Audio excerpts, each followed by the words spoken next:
Siapa? Assalamualaikum Bang Faruk. Ya mungkin Bang Faruk dia bisa. Sih saya Bang Faruk. Kan mulutnya aku nggak suka, Aldi. Kenapa? Dia kasar mulutnya, aku nggak suka. Loh kok kasar sih? Kok kan nggak pernah diskusi? Kan nggak pernah diskusi sama aku kan? Kok kasar itu bilang? Gua sering liatin lu. Lu kasar Ah. kasar kalau ngomongnya kasar nggak? Iya tergantung orang. Kalau sama Icap pasti Bang Faruk lembut. Cobalah dulu. Coba silakan Bang Faruk. Terapi pelan-pelan Bang Faruk. Coba. Gimana? Taruh lu di bawah aja, ngapain lu ikut-ikutan sih? Nggak, aku tertariknya gini. Assalamualaikum warahmatullahi wabarakatuh. Alhamdulillah wa syukurillah wa la hawla wa la quwata illa billah.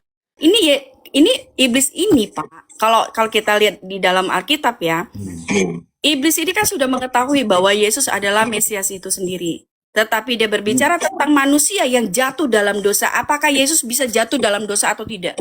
Itu kita lihat konteksnya, Pak. Gitu loh. Nah, jangan makanya saya katakan, Ya, maksud saya begini Bu, Yesus itu sebentar Pak, sedikit ya. Kalau Bapak mau menyamakan Yesus dengan Adam, ya, kalau berbicara bukan tentang saya yang nyamain, Paulus yang nyamain itu, bukan saya. nggak ada masalah. Oke, Paulus. Kalau Paulus menyamakan Yesus dengan Adam, itu di konteksnya di mana gitu loh. Iblis mencobai Adam. Iblis mencobai Adam Hawa, itu berbicara tentang kemanusiaannya, makanya dia jatuh dalam dosa. Iblis mencobai Yesus Kristus karena dia tahu bahwa Yesus itu adalah firman Allah, Mesias yang akan menyelamatkan kita. Tetapi konteks di dalam kemanusiaannya, aku harus coba ini apakah dia sama seperti manusia biasa atau tidak. Nah itu kita harus tahu dulu. Makanya saya katakan, kalau misalkan Paulus mengatakan seperti itu, ya konteksnya seperti itu Pak, gitu loh. Makanya dia bisa menyampaikan seperti itu. Ada satu ayat lagi yang menyatakan bahwa dalam segala hal dia harus disamakan dengan saudara-saudaranya. Jadi Bu, kalau saya jadi Adam yang pertama ya, Adam yang pertama itu kan jatuh dalam dosa, ya. Karena dia kalau saya jadi Adam yang pertama, saya bakal protes sama Tuhan. Kenapa? Karena saya nggak ada 100% manusia, 100% Allah. Jadi ketika saya dicobai, saya pasti jatuh dalam dosa. Begitu konteksnya. Kalau Yesus dicobai, dia tidak akan jatuh dalam dosa. Karena dia ada 100% Allahnya. Begitu Bu.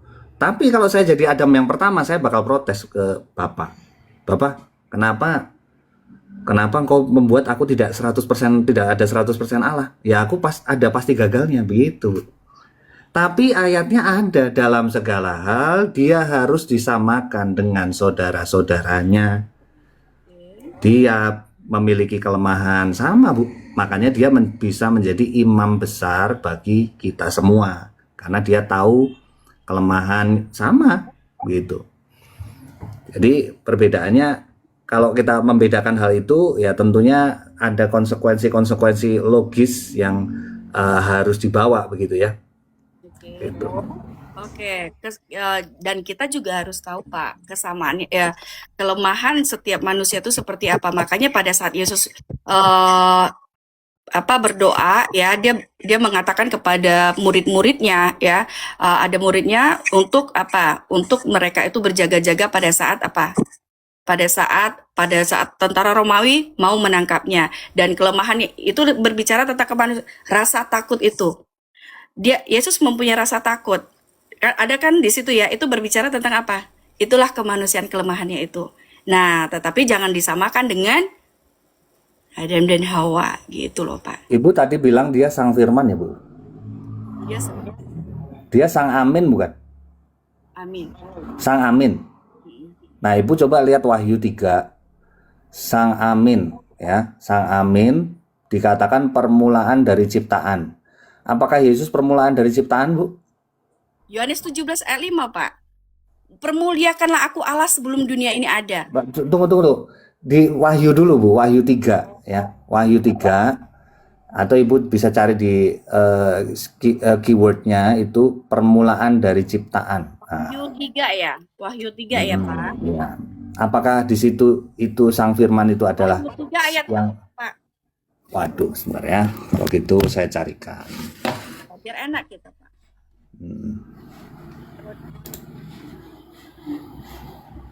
Ca, itu pendeta yang biasa khotbah di mana-mana diundang itu. Jangan kau sembarang kau. Masa data vs asumsi.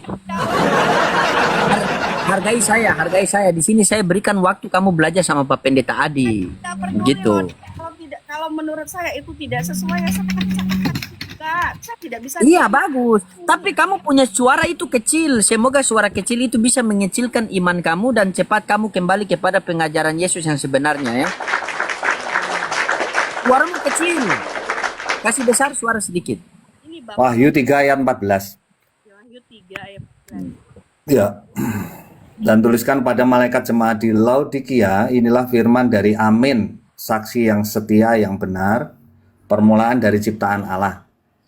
Tuliskanlah kepada malaikat jemaat di Laodikia, inilah firman dari Amin, saksi yang setia dan benar. Yes, Yesus Ini Amin ini siapa, Bu? Yesus Kristus. Amin Yesus Kristus ya. Nah, Ya. dia dikatakan permulaan dari ciptaan Allah. Berarti dia ciptaan, Bu. Oke. Apakah dia makanya saya katakan dia kalau berbicara permuliakanlah aku Allah sebelum dunia ini ada. Iya, Yohanes 17 itu. Nah, oke, kalau ada ayat begini, engkau telah memanggil aku ya sebelum dunia dibentuk. Apakah kita berarti sudah ada sebelum dunia dibentuk, dunia dijadikan? Akan ada lagunya tuh, Bu. Kan ada lagunya ya. Kau telah memilihku sebelum dunia dibentuk. Nah, coba. Berarti kita sama dengan Yesus dong. Sebelum dunia dibentuk loh, Bu. Di Amsal 8 ada juga hikmat berlari-lari. Nah, orang menyatakan bahwa itu Yesus. Nah, tapi menurut saya jangan kemana-mana dulu, Bu. Ini di Wahyu 3 ayat 14 ini Ibu tadi menyatakan amin. Terus dia menyatakan permulaan dari ciptaan Allah. Ini yang salah Yohanes yang nulis apa ini kan yang nulis Wahyu Yohanes ya. Nah, sedangkan Yohanes juga menulis di Yohanes 17. Kalau dia menyatakan kembalikanlah kemuliaan yang ada sebelum dunia dibentuk. Permuliakanlah aku dengan kemuliaan yang ada sebelum dunia dibentuk. Nah, begitu, Bu. Bagaimana itu? Yang Wahyu 3 ayat 14 Ibu menyatakan amin itu Yesus. Tapi dia permulaan dari ciptaan Allah. Nah, bagaimana menerangkannya, Bu? Silahkan. Oke, baik. Saya baca ya, Pak ya. Yohanes 1 ayat 1 kita baca dulu ya, Pak ya. Maaf ya. Di sini dikatakan, beginilah firman Tuhan. Maaf, bentar. Yohanes. Bukan, Bu, maksudnya Wahyu 3 ayat 14-nya tadi ada yang salah begitu, Bu. Kita jangan pakai itu ya. Iya, saya mau jelaskan dulu ya, Pak. Biar Oh, supaya iya. Bapak tahu ayat itu kemana larinya. Ya, Pak. Boleh ya? Oke. Di sini dikatakan di Wahyu 3 ayat 14 ya. Wahyu 3 ayat mana dia? Wahyu 3 ayat 14 ya. Saya baca dulu. Mana dia? Wahyu 3 ayat 14. Tuliskanlah kepada malaikat di Laodikia, inilah firman dari Amin, saksi yang setia dan benar, sumber dari ciptaan Allah. Ya, sumber dari ciptaan Allah. Oke, kita buka lagi. Kenapa dikatakan dia ciptaan Allah? Ya. Kalau berbicara apakah dia itu pada pertama kali ya Bapak bilang tadi ya? Awal mula ya? Bukan saya yang bilang, itu kan permulaan dari ciptaan Allah, bukan saya yang bilang. Oke. Nah, kalau kita berbicara permulaan ciptaan Allah, di sini kita buka di Yohanes 1 ayat 1, Pak. Ya, pada mulanya sudah ada firman. Itu awal mula itu berbicara tentang apa? Waduh, kalau kayak gini saya serahkan ke Pak loading lagi aja deh. Silakan, Pak. Oh, enggak gini. Berarti Bapak pengen mengajari saya sesuai dengan keinginan Bapak, tapi enggak, Bapak enggak. tidak menginginkan. Ya udah enggak ada Bukan, masalah. bukan gitu, Bu. Mohon maaf kalau tadi maksudnya bantah dulu Wahyu 3 ayat 14-nya dibantah dulu misalkan. Kalau menjelaskan ayat itu eksegesis itu ya. Nah, kita jangan lari ke paralelisme ayat dulu, tapi eksegesis itu berdasarkan ayat itu dulu, konteks jauh, konteks dekat ayat itu dulu, baru kalau ada paralelisme lari ke ayat yang konteks jauh begitu, Bu. Ini kalau saya ya, Bu ya, mungkin kurang kurang cocok begitu. Pak Loading, silakan Pak Loading. Ya, ya. Saya sedikit ini ya, sedikit mau apa namanya, mau meluruskan, memberitahukan aja ya Bapak ya, bahwa ini berbicara, tuliskanlah kepada malaikat jemaat di Laodikia, inilah firman dari Amin, saksi yang setia dan benar, sumber dari ciptaan Allah. Oke, ini untuk siapa? Aku berbicara itu untuk Yesus. Apakah Yesus itu ciptaan? Kalau berbicara tentang apakah Yesus itu ciptaan, dia kalau berbicara tentang ini berbicara tentang kemanusiaannya ya Pak ya. Ini berbicara tentang kemanusiaannya. Nah, apakah Yesus itu ciptaan? Kalau kita berbicara tentang kemanusiaannya, dia dilahirkan dari apa? Awal mulanya itu kan harus berbicara tentang setiap manusia itu kalau dilahirkan itu apakah dia itu tidak diciptakan, Pak? Itu yang menjadi yang seharusnya kita berpikir secara ini kita. Jadi sama seperti gini, setiap manusia yang dilahirkan itu kan belum ada. Benar tidak? Belum. Ini konteksnya mau enggak Bapak, ini maunya kemana gitu, aku bingung juga. Pertanyaan Bapak, apa ini konteksnya untuk siapa? Untuk Yesus Kristus. Nah, apakah Yesus itu ciptaan? Kita konteksnya mencari, Bapak mau memperbandingkan Yesus dengan siapa gitu loh. Oh, kalau Paulus membandingkan Yesus dengan Adam yang pertama, Bu. Oh, Bapak Sama-sama seharusnya begini, Adam yang pertama tuh seharusnya menjadi tuan atas muka bumi ini. Tapi kan gagal, dia tidak bisa menaklukkan. Gitu. Dia tidak bisa, bahkan dia tidak bisa menaklukkan dirinya sendiri kepada Tuhan. Dia ingin mengangkat dirinya sendiri begitu. Nah, Yesus ini sama dengan Adam yang pertama gitu. Makanya kalau orang bingung dengan dia diangkat menjadi Tuhan, nah repot tuh. Kalau diangkat menjadi Tuhan kan menjadikan Allah telah menjadikan Yesus sebagai Kristus dan Tuan. Nah, itu bahasa aslinya, Bu. Di Kisah Para Rasul itu. Hai orang Israel, engkau harus tahu bahwa Allah telah menjadikan Yesus Kristus yang engkau matikan itu sebagai Kristus dan Tuan. Nah, Paulus juga menyatakan bahwa hanya ada satu God, ya. Kalau bingung dengan Allah, hanya ada satu God, yaitu Bapa, yang daripadanya lah sumber, ya. Dan hanya ada satu Tuan, yaitu Yesus Kristus. Hanya ada satu Esa Allah kita, yaitu Bapa. Esa pula pengantara kita, yaitu Yesus. Pengantara itu intercessor. Pengantara itu pendoa syafaat. Nah, begitu. Di ayat itu Bapak bicara. Coba saya masuk sedikit ya, Ica. Coba Ica baca Ibrani 1 nomor 1 sampai 2. Ibrani 1 nomor 1 sampai 2. Ya. Kasih besar suara lagi. Udah besar kali suaranya. Itu kayaknya kecil kalau Pak Loading ngomong deh, Pak. Kecil pas Iya. Pak Loading ngomong. Udah besar sekali. Coba Ibrani 1 nomor 1 sampai 2 coba dibaca. Oke, saya baca ya. Setelah pada zaman dahulu Allah berulang kali dan dengan berbagai cara berbicara kepada nenek moyang kita dengan perantaran para nabi. Amin. Pada zaman akhir ini ia berbicara kepada kita dengan perantaran anaknya yang telah ia tetapkan sebagai ahli waris segala sesuatu. Makanya segala sesuatu. Ica paham tidak ayat itu? Paham tidak? Coba apa yang tahu? Ayat itu menjelaskan Allah dulu berbicara dengan nenek moyang kita itu melalui perantara para nabi. Nah, di zaman akhir ini Allah berbicara kepada kita itu melalui anaknya yang tunggal, sehingga dalam Yohanes 1:18 dikatakan tidak ada seorang pun yang dapat melihat Allah melainkan anaknya yang tunggal yang menyatakannya. Begitu, makanya coba Ica baca Yohanes 12 nomor 49 sampai 50 baru kamu jelaskan. Coba. Yohanes 12 49 sampai 50. Kamu harus baca lagi yang ininya loh, yang Iya, baca dulu yang itu, baca dulu. Nanti baru kamu narasi. Yohanes 12:49 sampai 50. Yohanes 12:49 sampai 50. Yohanes 12.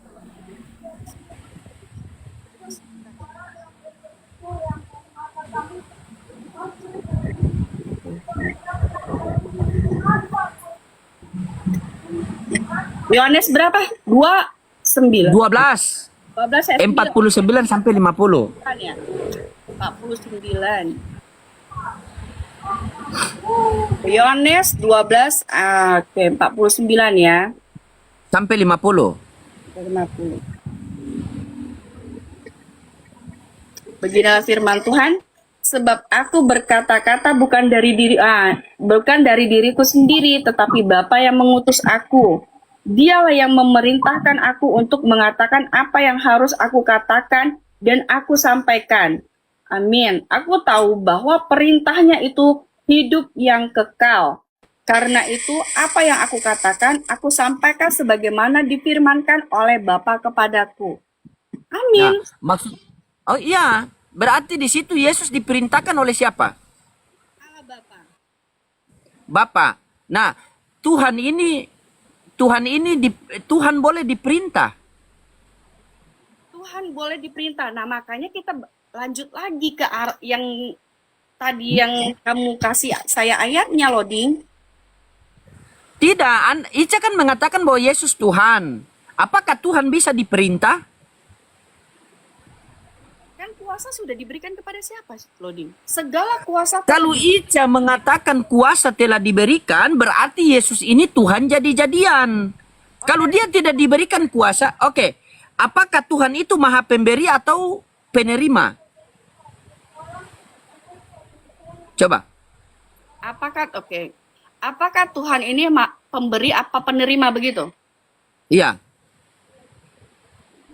Konteksnya mau kemana ini? Kita harus tahu dulu gitu loh. Kalau berbicara tentang Sabar, Ica. Tuhan ini sang pemberi atau sang penerima? Menurut Ica, Tuhan ini sang pemberi atau sang penerima? Pemberi. Oke, lanjut. Pemberi. Oke, Yesus menerima dari siapa? Dari Allah Bapa. Berarti Allah Bapa adalah Tuhan. Yesus bukan Tuhan. Kalau Yesus Tuhan, dia tidak bisa menerima. Paham sampai sini? Dia memberikan segala kuasa telah diberikan kepadaku. Nah, Yohanes tadi yang kamu sampaikan tadi ya, yang 40. Iya, Ica. Saya tahu segala kuasa telah diberikan kepadaku. Berarti ada yang memberi, ada yang menerima. Ya. Siapa yang memberi? Adalah Allah Bapa. Siapa Allah Bapa menurut Yesus? Tuhan. Tuhan memberikan kuasa kepada hambanya itu boleh. Tapi kalau Tuhan memberikan kuasa kepada Tuhan, bagaimana itu coba? Sebelum Yesus diberikan kuasa, Yesus berkuasa tidak? Oke, gini. Oke. Coba gimana? Kita ambil contoh ya.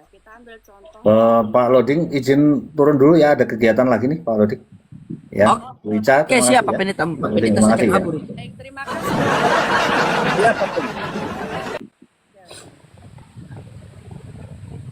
Coba Ica, sifat Tuhan itu maha pemberi. Begitu. Kita sifat makhluk ini adalah penerima, menerima segala sesuatu dari Tuhan, entah rizki, entah apa, begitu. Jadi kalau Ica membaca bahwa segala kuasa telah diberikan kepadaku, berarti di situ ada yang diberi dan ada yang menerima. Yang memberi adalah Allah Bapa, yang menerima adalah Tuhan. Berarti ada dua keberadaan. Keberadaan yang memberi dan keberadaan yang menerima. Yang manakah Tuhan? Nah, kalau yang manakah Tuhan? Yang Tuhan itu adalah Yesus Kristus. Kenapa saya katakan Yesus Kristus? Kita buka lagi yang di Yohanes 1:14 itu. Ya. Nggak gini loh, dikit aja. Siap. Oke, siap. Nah, Mungkin loading sama Bapak tadi kan memang satu ini ya mengatakan bahwa Yesus itu bukan Tuhan, tetapi di dalam iman saya gitu bahwa Yesus itu adalah Tuhan. Kenapa saya katakan Yesus itu adalah Tuhan? Karena sudah dituliskan di dalam Alkitab bahwa ya apalagi tentang kelahirannya Mesias, penyelamatan, hanya Yesus yang siapa yang bisa menyelamatkan kita? Hanya Tuhan. Hanya Tuhan yang bisa menyelamatkan umat manusia dari dosa. Hanya Tuhan yang bisa membawa kita kepada Allah Bapa di sorga. Hanya Tuhan, tidak ada yang lain. Kalau misalkan loading mengatakan Yesus itu bukan Tuhan, kita kembali lagi, dia itu menerima. Maka dari itu dikatakan, dipertegas lagi di Yohanes 1 ayat 1. Pada mulanya adalah firman. Firman itu pertama kali ada. Firman itu bersama-sama dengan Firman Allah. itu apa? Firman itu adalah logosnya Allah. Itu di Kejadian 1 ayat itu berbicara tentang awal penciptaan. Kita bisa mengetahui firman itu apa. Logos menjadi manusia berarti manusia itu Tuhan. Itulah di Yohanes 1 ayat 1 dikatakan pada mulanya adalah firman. Firman itu bersama-sama dengan Allah dan firman itu adalah Ya, Allah. firman itu apa? Firman itu apa? Apa firman itu? Logosnya Allah. Ya, apa itu logos? Pikiran, kehendak, keinginan Allah. Makanya Di mana datanya? Kalau saya buktikan bahwa firman itu adalah perkataan, bagaimana? Kemudian kamu coba buka di Kejadian 1, ya itu kita bisa mengetahui firman itu apa gitu loh. Firman, kalau saya bisa buktikan bahwa firman itu adalah perkataan, bagaimana? Sabar. Ica mengatakan firman itu adalah logos. Ya? Ya, oke. Logos itu apa menurut Ica? Kehendak, keinginan. Di mana datanya? Logos itu adalah kehendak, keinginan. Kalau saya buka berlandaskan data bahwa firman itu adalah perkataan, logos itu adalah perkataan, bagaimana? Oke, saya buka ya. Ya, coba. Coba buka referensi dari mana Ica mengatakan bahwa logos itu adalah kehendak. Oke, baik. Pada mulanya Allah menciptakan langit dan bumi. Bumi belum berbentuk dan kosong. Gelap gulita meliputi samudra semesta. Dan roh Allah melayang-layang di atas permukaan air. Berfirmanlah Allah, jadilah terang, maka terang itu jadi. Itu berbicara tentang perkataan. Ya. Iya, firman itu apa? Firman itu apa? Aduh. Kamu tahu. Bagaimana Ica ini? Nah, berfirmanlah Allah, jadilah terang, maka terang itu pun jadi. Allah melihat bahwa terang itu baik dan ia memisahkan terang itu dari gelap. Apakah itu bukan pikiran Allah? Keinginan Allah untuk memisahkan air dari gelap dari terang. Nah, di sini kita bisa tahu firman itu apa. Dan ia memisahkan terang itu dari gelap. Allah menamai terang itu siang dan gelap itu malam. Apakah itu bukan pikiran Allah? Kehendak Allah, keinginan Allah? Makanya terjadilah siang dan malam. Sehingga saya mengatakan bahwa Ica pakai data Ica. Saya buka data ini loh. Apa itu logos? Logos itu apa? Bukan kamu menafsirkan tadi yang kamu sampai. Dari mana data itu saya bisa ambil coba? Dari mana coba? Pakai data dong. Ini saya buka data loh ini. Coba. Coba lihat ya saya buka data. kalau pendeta tadi mengatakan bahwa Yesus itu bukan Tuhan, ya nggak apa-apa. Itu kan hak mereka, teman-teman. Begini. Kalau saya Begini. Nih. Karena itu iman. Nih, Ca. Ica perhatikan sini, Ica perhatikan sini, Ca. Perhatikan. Yohanes 1:1.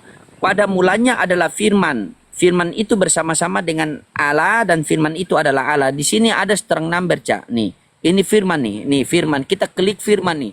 Firman ini yang keluar di sini adalah logos. Nih. Nah, logos ini apa nih? Firman, perkataan, firman, perkataanku, firmanku, kata-kata, perkataan, pemberitaan. Ini firman. Kalau ini logos, berarti firman ini logos. Logos ini telah menjadi manusia, benar tidak? Dan manusia itu, sabar. Logos ini menjadi manusia kan? Benar tidak menurut Ica? Nah, ketika logos ini menjadi manusia, apakah dia 100% Tuhan, 100% manusia? Sepenuhnya. Kita nggak bisa bilang 100% karena akan ada 200-300%. Iya, berarti ketika logos ini menjadi manusia, berarti yaitu Yesus, berarti manusia itu Tuhan. Ya. Oke, kalau begitu konsekuensi yang Ica terima di sini juga di dalam Kisah Para Rasul 1 nomor 1. Hai Theophilus, dalam bukuku, perhatikan. Bukuku ini kita klik di sini, bukuku ini juga adalah logos. Berarti ini logos. Ini logos. Berarti bukuku juga ini Tuhan. Coba. Sama-sama logos. Nih. Yohanes 1 nomor 1 logos. Jadi Tuhan. Nah, ini di dalam Kisah Para Rasul 1 nomor 1 logos juga, Tuhan juga. Kembalilah Ica. Ya, kembalilah ya.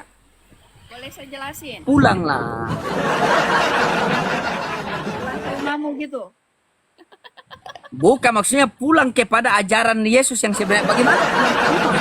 Kau pulang ke rumah, saya yang diusir dari rumah nanti. Ya teman-teman, kalau istri saya itu bilang kalau janda Kristus itu tidak masalah. Yang penting jangan janda soleha. Tapi ketika janda Kristus masuk Islam, jadi janda soleha. Tidak bisa juga. Jadi begini Ica, kalau kami di dalam Islam, ketika firman Allah Subhanahu wa taala nuzul menjadi Al-Qur'an, maka kami orang Islam tidak pernah menuhankan Al-Qur'an. Melainkan kami orang Islam menjadi Al-Qur'an itu sebagai pedoman hidup untuk menyembah kepada Allah Subhanahu wa taala.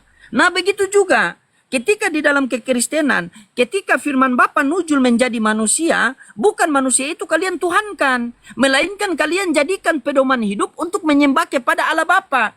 Karena Yesus mengatakan, hukum yang terutama ialah wahai orang Israel, Tuhan Allah kita, Tuhan itu Esa. Nah, apakah Tuhan Allah itu Tuhan aku dan Tuhan kamu juga? Iya, Tuhan kita semua. Dalilnya mana? Yohanes 20 nomor 17. Jangan dulu memegang aku akan pergi kepada Bapakku dan Bapamu, kepada Allahku dan Allahmu, kepada Tuhanku dan Tuhanmu. Yesus, tapi kata Ica, kamu adalah Tuhan. Janganlah kamu menyebut siapapun Tuhan di bumi ini. Hanya ada satu Tuhan, yaitu di langit. Tapi banyak yang mengatakan kamu Tuhan. Aku tidak dapat berbuat apa-apa dari diriku sendiri, melainkan daripada Dia yang mengutus aku. Banyak pendeta-pendeta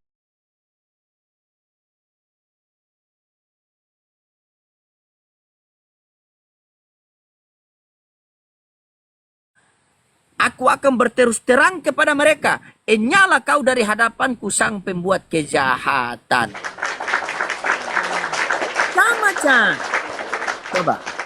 Datang Ica mengatakan dia adalah Tuhan. Ca, saya mau kasih analogi sama Ica ya. Please, saya kasih analogi sama Ica. Kalau di dalam Bible tertulis bahwa ini adalah gelas. Kalau di dalam Bible tertulis bahwa ini adalah gelas, datang seorang pendeta menjelaskan bahwa ini adalah botol. Berarti ini pendeta lurus apa pendeta bengkok? Nggak bisa ngomong.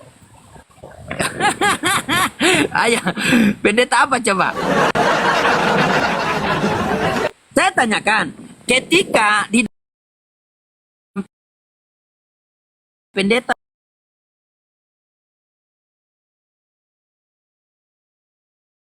Kita itu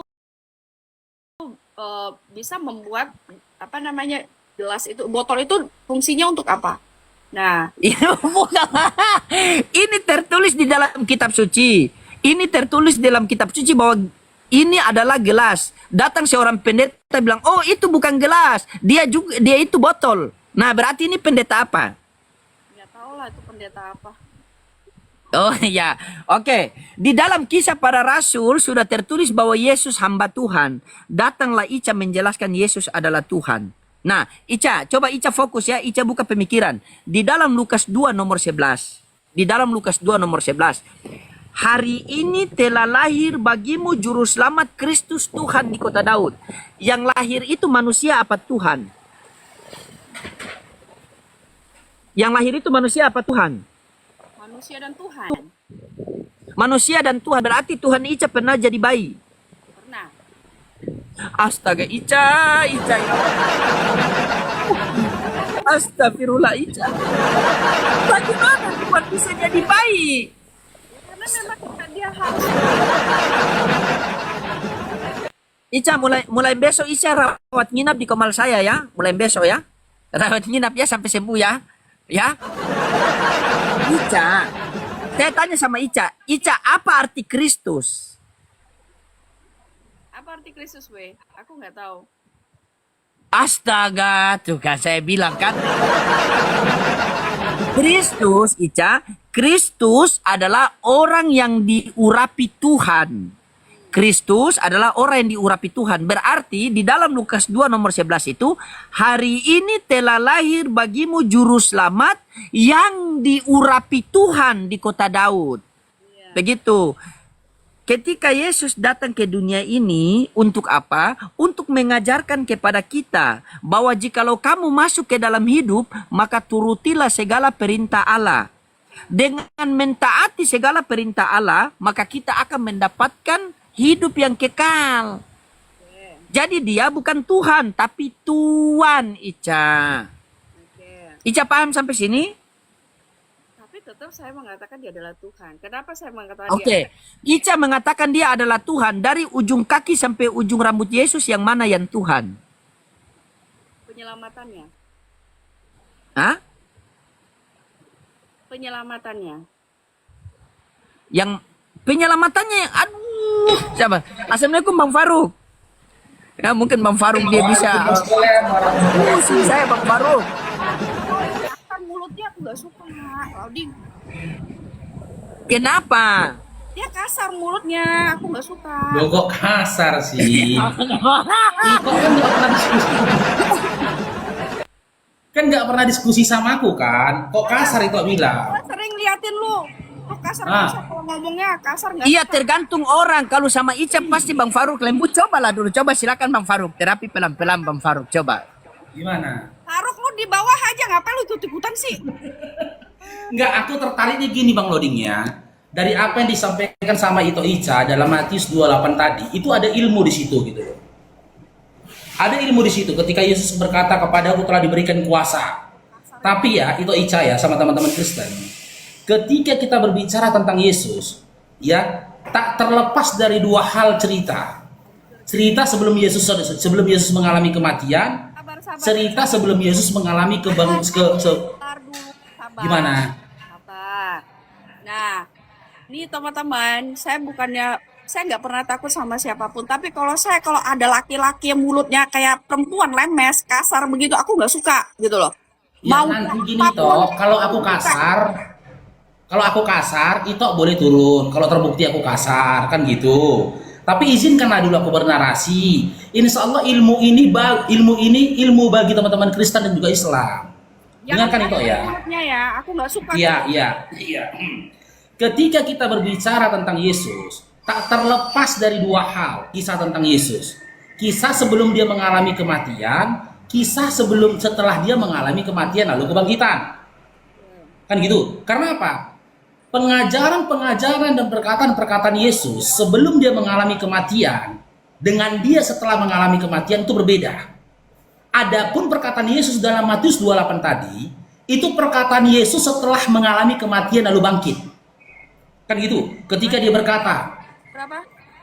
gimana? Matius. Barakallahu Bang Kadirab. Apa? Matius berapa? Tapi Matius 28 tadi 19, kepadaku telah diberikan kuasa. Kan itu tadi datanya itu kasihkan, bukan? Di langit dan di bumi, itu kan? Enggak, bukan itu. Itu kenapa saya sampaikan tadi? Karena tadi kan pendeta tadi mengatakan bahwa firman itu sudah mendarah daging di dalam dirinya. Nah, itu tadi konteksnya itu berbeda. Makanya tadi kan saya ada diskusi sama pendeta, dan pendeta itu tidak percaya bahwa Yesus itu adalah Tuhan. Pendeta itu sama kayak Loading, mengatakan Yesus itu bukan Tuhan, dan saya bantah dengan ayat itu. Tapi ada beberapa hal yang mau saya kaji di ayat itu ketika saya Kristen dulu, dan ini saya suarakan di sini ya. Di dalam Matius 28 nomor 18 sampai dengan 20 ya, Yesus kan berkata, "Kepadaku telah diberikan kuasa di langit dan juga di bumi." Perkataan ini harusnya mengejutkan teman-teman Kristen. Karena apa?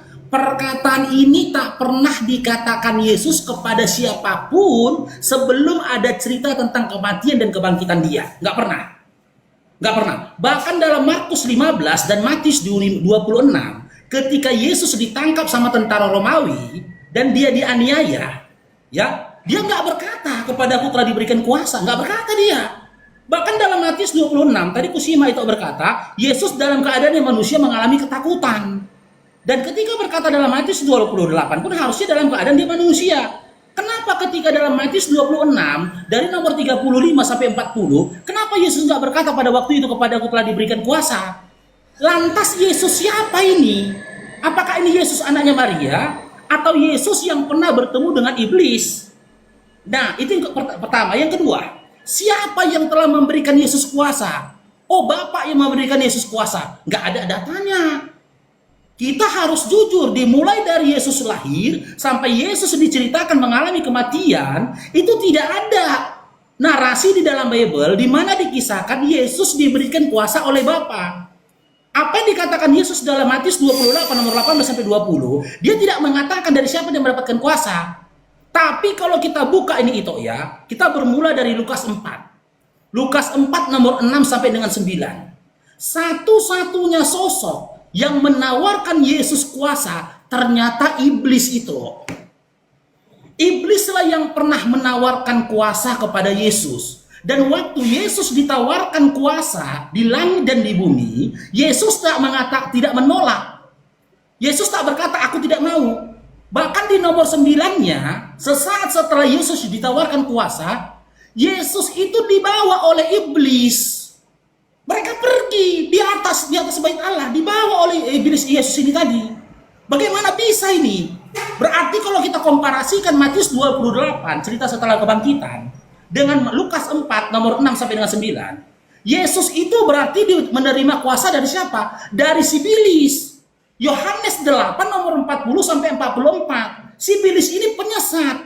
Matius 27 nomor 63 sampai 69. Kan gitu. Ternyata hal ini sudah dinubuatkan oleh rabi-rabi Yahudi pada masa itu dengan perkataan, si penyesat ini kami dengar berkata, dia akan bangkit pada hari yang ketiga. Si penyesat ini akan bangkit pada hari ketiga. Maka Pontius Pilatus mengutus tentaranya untuk menjaga kuburan Yesus. Agar dia, si yang mati ini, tidak menjadikan penyesatan untuk kedua kalinya. Agar dia tidak membuat kesesatan yang kedua kalinya, di mana kesesatan yang kedua kali itu lebih parah. Kalaulah memang apa yang saya sampaikan ini itu, Yesus itu menerima kuasa dari iblis berdasarkan Lukas 4 nomor 6 sampai 9. Tolong itu, kasih satu datanya di dalam Bible di mana Bapa pernah menawarkan atau memberikan kuasa kepada Yesus.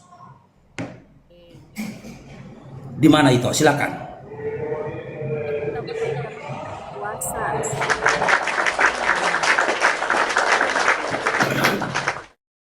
Ya.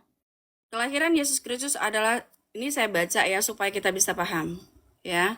Kelahiran Yesus Kristus adalah sebagai Kecil suaranya lah.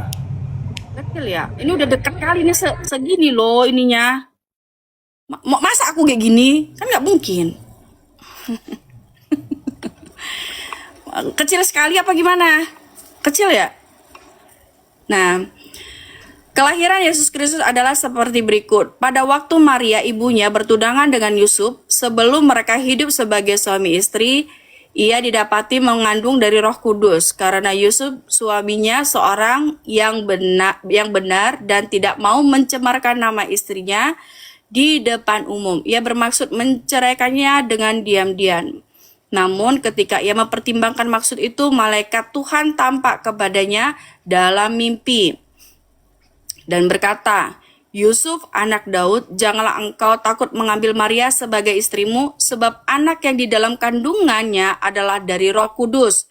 Ia akan melahirkan anak laki-laki dan engkau akan menamakan dia Yesus, karena dialah yang akan menyelamatkan umatnya dari dosa mereka. Nah, menyelamatkan umatnya dari dosa mereka. Nah, kalau misalkan Itok bilang di mana diberikan kuasa, itu sudah disampaikan tentang kelahirannya. Dari kelahirannya dia sudah dikatakan, dan nubuatannya pun sudah disampaikan. Nubuatannya itu bahwa akan ada Mesias yang akan menyelamatkan umat manusia.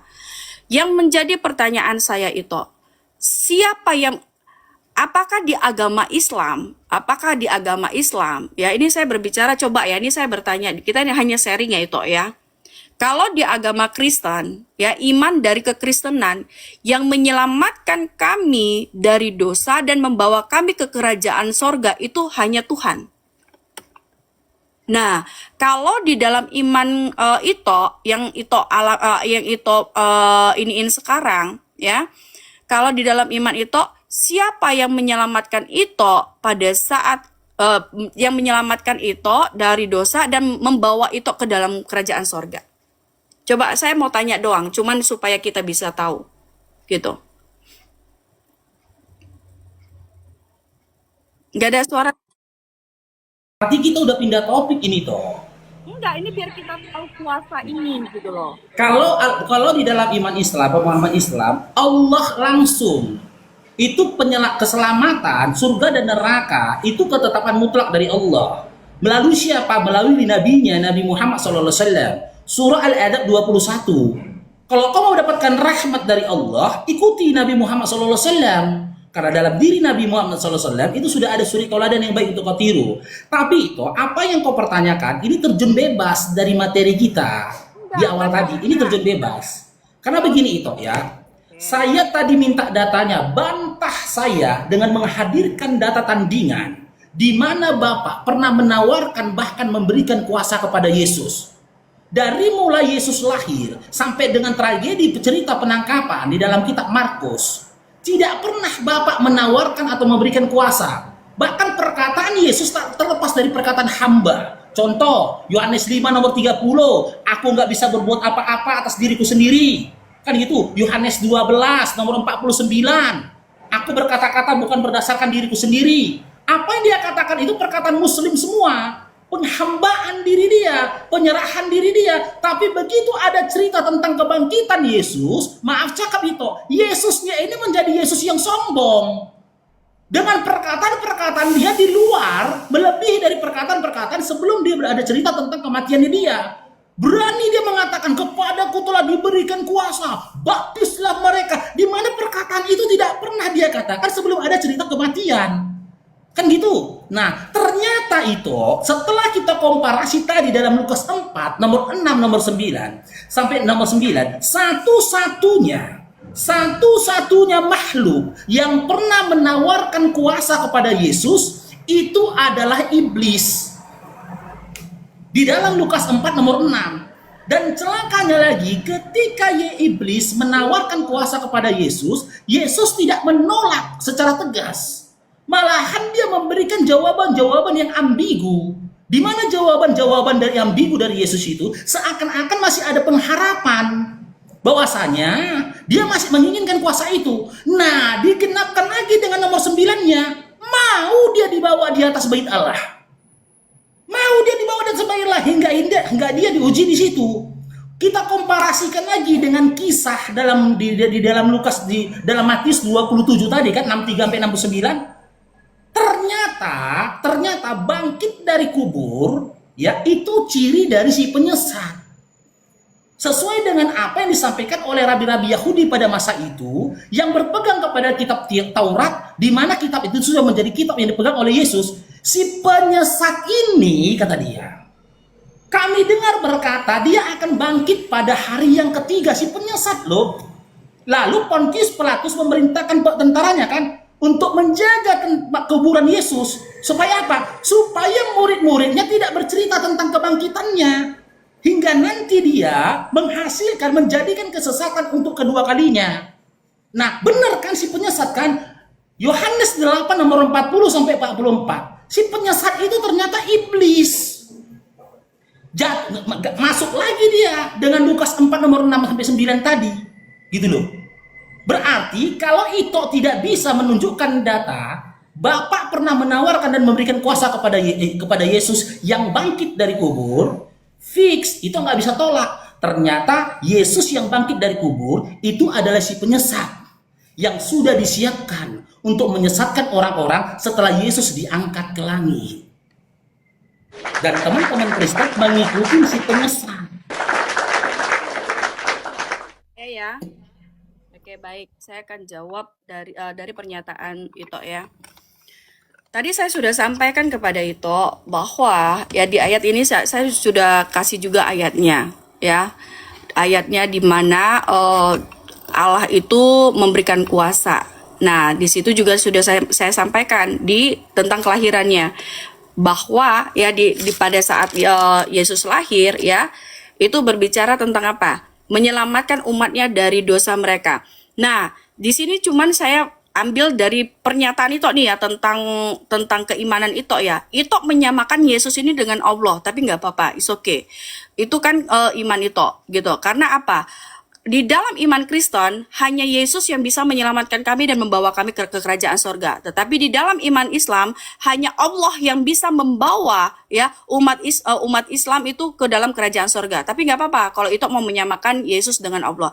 Oke, di sini saya sampaikan bahwa di mana ayatnya Ica bahwa Yesus Allah itu memberikan kuasa. Oke, itu mungkin dari kita berbicara tentang di mana malaikat yang menyampaikan untuk penyelamatan. Tetapi di sini di Yohanes 3 ya. Yohanes 3 ayat 17 dikatakan seperti ini itu. Terdengarlah suara dari surga yang mengatakan, "Inilah anakku yang terkasih, kepadanya lah aku berkenan." Nah, kalau berbicara di ayat Yohanes 3 ayat 16, Yohanes 3 ayat 17, itu banyak saksi itu. Yang menyaksikan itu adalah murid-murid Tuhan Yesus. Sehingga pada saat Allah menyampaikan dari surga, ya, itu menyampaikan bahwa inilah anak yang kukasihi. Anak yang kukasihi kepadanya lah aku berkenan. Berkenan soal apa? Berkenan Yohanes 3 ayat 16. Begitu besar kasih Allah akan dunia ini yang mengaruniakan anaknya yang tunggal supaya kita beroleh hidup yang kekal. Beroleh hidup yang kekal kepada siapa? Kepada Allah Bapa. Beroleh hidup kekal di surga. Nah, jadi yang bisa menyelamatkan kita itu hanya Tuhan. Nah, kalau itu tadi gambarannya itu ya, di mana buktinya, dan saya sudah menyampaikan bukti dan buktinya di sini. Kalau di dalam oke. Lanjut lagi, tadi saya lupa tadi kepanjangan itu ininya, tapi nggak apa-apa. Nah, ini di ayat berapa ya tadi ya? Oke, di situ dulu lah gitu. Nah, saya sudah memberitahukan ya. Oh ya ada satu. Saya ingat, sorry. Itu mengatakan bahwa iblislah yang memberikan kuasa memberikan kuasa.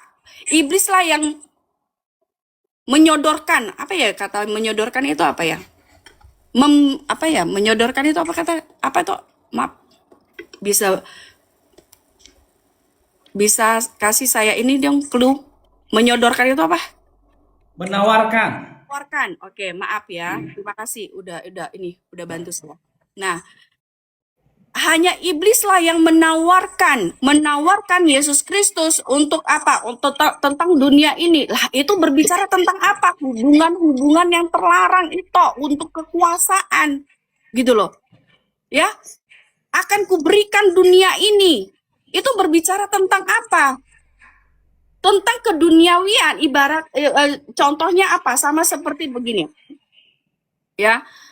Iblis memberikan, apabila Yesus mengikuti iblis, ya, dia akan diberikan dunia ini. Dunia ini dalam arti apa? Pernikahan, punya anak, kekayaan, harta tahta wanita lah kita katakan. Gitu. Iblis menawarkan ini semua itu. Gitu loh. Tetapi apakah Yesus mengatakan mengambil itu? Tidak, di ayat seterusnya selanjutnya dia mengatakan seperti ini ya. Kamu harus menyembah Tuhan Allah Bapamu. Dia sampaikan begitu, gitu loh. Karena dia tahu ya. Iblis ini, kenapa iblis itu mencobai Tuhan Yesus? Karena dia tahu karena itu tadi Bapak tadi ya, pendeta tadi mengatakan apa? Kamu percaya nggak bahwa Adam itu sama seperti Yesus? Nah, aku nggak bisa mengatakan bahwa itu tidak sama atau samanya, tetapi saya harus menyampaikan, kita lihat dulu konteksnya, gitu loh. Konteksnya kalau berbicara tentang kemanusiawinya, betul Adam dan Yesus sama. Tetapi kalau berbicara tentang keilahian, itu jauh. Yesus adalah Tuhan. Adam adalah manusia pertama yang diciptakan yang jatuh dalam dosa. Gitu loh. Nah, jadi Kalau berbicara pada saat iblis mengatakan, menawarkan kepada Yesus karena dia mengetahui bahwa dia adalah manusia. Sehingga apa? Tetapi dia juga tahu bahwa dia adalah Mesias. Tetapi iblis dia itu mencobai tentang kemanusiaannya gitu loh itu. Ya, makanya ditegaskan sama Yesus apa? Di Yohanes berapa itu ya? Aku jadi lupa. Nah, di situ ditegaskan sama itu untuk apa? Untuk supaya iblis ya, untuk supaya iblis itu menyembah Tuhan Allah Bapa, gitu loh. Nah, jadi saya sudah sampaikan ayatnya di mana. Itu bisa ini ke saya, gitu. Ini ayatnya sudah saya sampaikan. Jadi itu salah memahami narasi saya tadi. Saya katakan sumber keselamatan ya bagi hidup manusia, bukan hanya Islam itu sendiri, itu bersumber dari Allah. Tapi jalannya dari mana? Mengikuti nabinya. Al-Adab 21. Sumber keselamatan itu dari Allah. Ali Imran 103, Yunus 103, itu bersumber dari Allah. Saya tidak saya tidak setarakan antara Yesus dengan Allah, tidak. Gitu loh. Tapi melalui siapa? Melalui nabinya. Terus itu katakan tadi, Yesus itu adalah sumber keselamatan. Yesus itu tidak bisa menjamin siapapun di hadapan Allah. Bahkan kepada murid-muridnya saja, di hadapan murid-muridnya saja, dia nggak bisa memberikan jaminan terhadap murid-muridnya. Kalau dibandingkan kepada Nabi Muhammad SAW, Nabi kami pernah menjamin beberapa orang sudah pasti masuk surga. Yang pertama, 10 sahabat Nabi Muhammad SAW. Di antaranya Abu Bakar As-Siddiq, Umar ibn Khattab, Utsman bin Affan, Abdurrahman bin Auf. Masuk surga, selamat. Gitu loh. Murid-murid nih, sahabat dia dikatakan selamat. Bahkan yang kedua, Ahlul Badar. Para veteran-veteran Badar. Itu sudah dipastikan masuk surga. Lisan Nabi kami sendiri yang mengatakannya. Tapi ketika Yesus kita tanya, Yesus, bisakah kamu menjamin keselamatan, menyediakan surga untuk murid-muridnya Yesus? Yesus menjawab dalam Matius 20 nomor 23. Cawanku memang akan kamu minum, tetapi hal duduk di sebelah kananku atau di sebelah kiriku, aku tidak akan berhak memberikannya. Aku gak berhak memberikannya, kata Yesus. Itu akan diberikan kepada orang-orang bagi siapa? Bapakku, kata Yesus. Bapakku yang menyediakannya. Gak berhak aku memberikannya. Ini itu, kalau itu baca historikalnya di ayat sebelumnya, murid ini loh itu. Murid yang minta jaminan pada Yesus. Tapi jawaban Yesus, gak berhak aku memberikannya, kata Yesus. Lah maaf cakap itu, kalian Kristen siapa? Kalian gak pernah hidup seperjuangan dengan Yesus. Kalian gak pernah merasakan lapar-laparnya Yesus. Kalian gak pernah merasakan dikejar-kejarnya Yesus sama tentara Romawi dan orang-orang Yahudi. Murid-murid yang lapar sama-sama Yesus, berjuang sama-sama dengan Yesus, menahan sakit sama dengan Yesus, diobar diburu sama dengan Yesus. Murid aja gak berani dijamin oleh Yesus dengan berkata, aku tidak berhak memberikannya. Bapakku yang memberikannya. Jadi stop ya doktrin dan dogma kalian yang mengatakan bahwasanya Yesus yang tidak mengalami kematian ini bisa menjamin keselamatan kalian. Keselamatan murid-muridnya saja dia tidak bisa menjamin. Matius 3 nomor 17. Inilah anakku yang kukasihi, kepadanya lah aku berkenan. Di situ tidak ada penawaran kekuasaan itu. Tidak ada penawaran kekuasaan. Sementara kalau dikomparasi dengan Lukas 4 nomor 6, jelas ada penawaran dari iblis kepada Yesus. Jika kamu mau menyembah aku, kata iblis, maka aku akan berikan kuasa di bumi ini kepadamu. Isi bumi ini akan kuberikan kepadamu. Aku berhak memberikannya, kata iblis. Barangkali itu di nomor 7 dan 8 ya. Perkataan iblis itu tadi. Ngeri kali kan? Aku berhak memberikannya kepada siapa aku memberikannya. Berhak dia memberikannya. Ketika Yesus dalam Matius 28 nomor 18 sampai 20 berkata, kepadaku telah diberikan kuasa. Adakah dia berkata sebagaimana perkataan iblis yang penuh dengan tegas? Aku berhak memberikannya kepada siapa itu aku memberikannya. Ada perkataan Yesus begitu? Gak ada itu. Tidak ada Yesus bercerita seperti itu. Makanya saya bilang teman-teman Kristen termasuk itu, Kalau baca Bible, pilah-pilah dulu kisah Yesus. Kisah dari dia dilahirkan, kisah dari dia dibesarkan, sampai dengan kisah sesaat sebelum dia mengalami kematian. Semua kisahnya itu Muslim. Berserah diri, nggak ada kesombongan dalam diri dia. Kalau ditanya kepada dia, dia menyampaikan dengan jawaban Muslim. Aku nggak bisa berbuat apa-apa. Aku berkata bukan berdasarkan apa diriku sendiri. Jangan kau katakan aku baik, sebab Bapalah yang baik. Jangan kau puji aku. Jangan kau beginikan kepada aku. Jangan begini, jangan begini. Tapi begitu ada cerita tentang kebangkitan Yesus itu, cerita-cerita itu penuh dengan kesombongan. Bertolak belakang dengan apa yang dia syiarkan sebelum dia mengalami kematian. Silakan itu, ditanggapin lagi itu, silakan. Baik.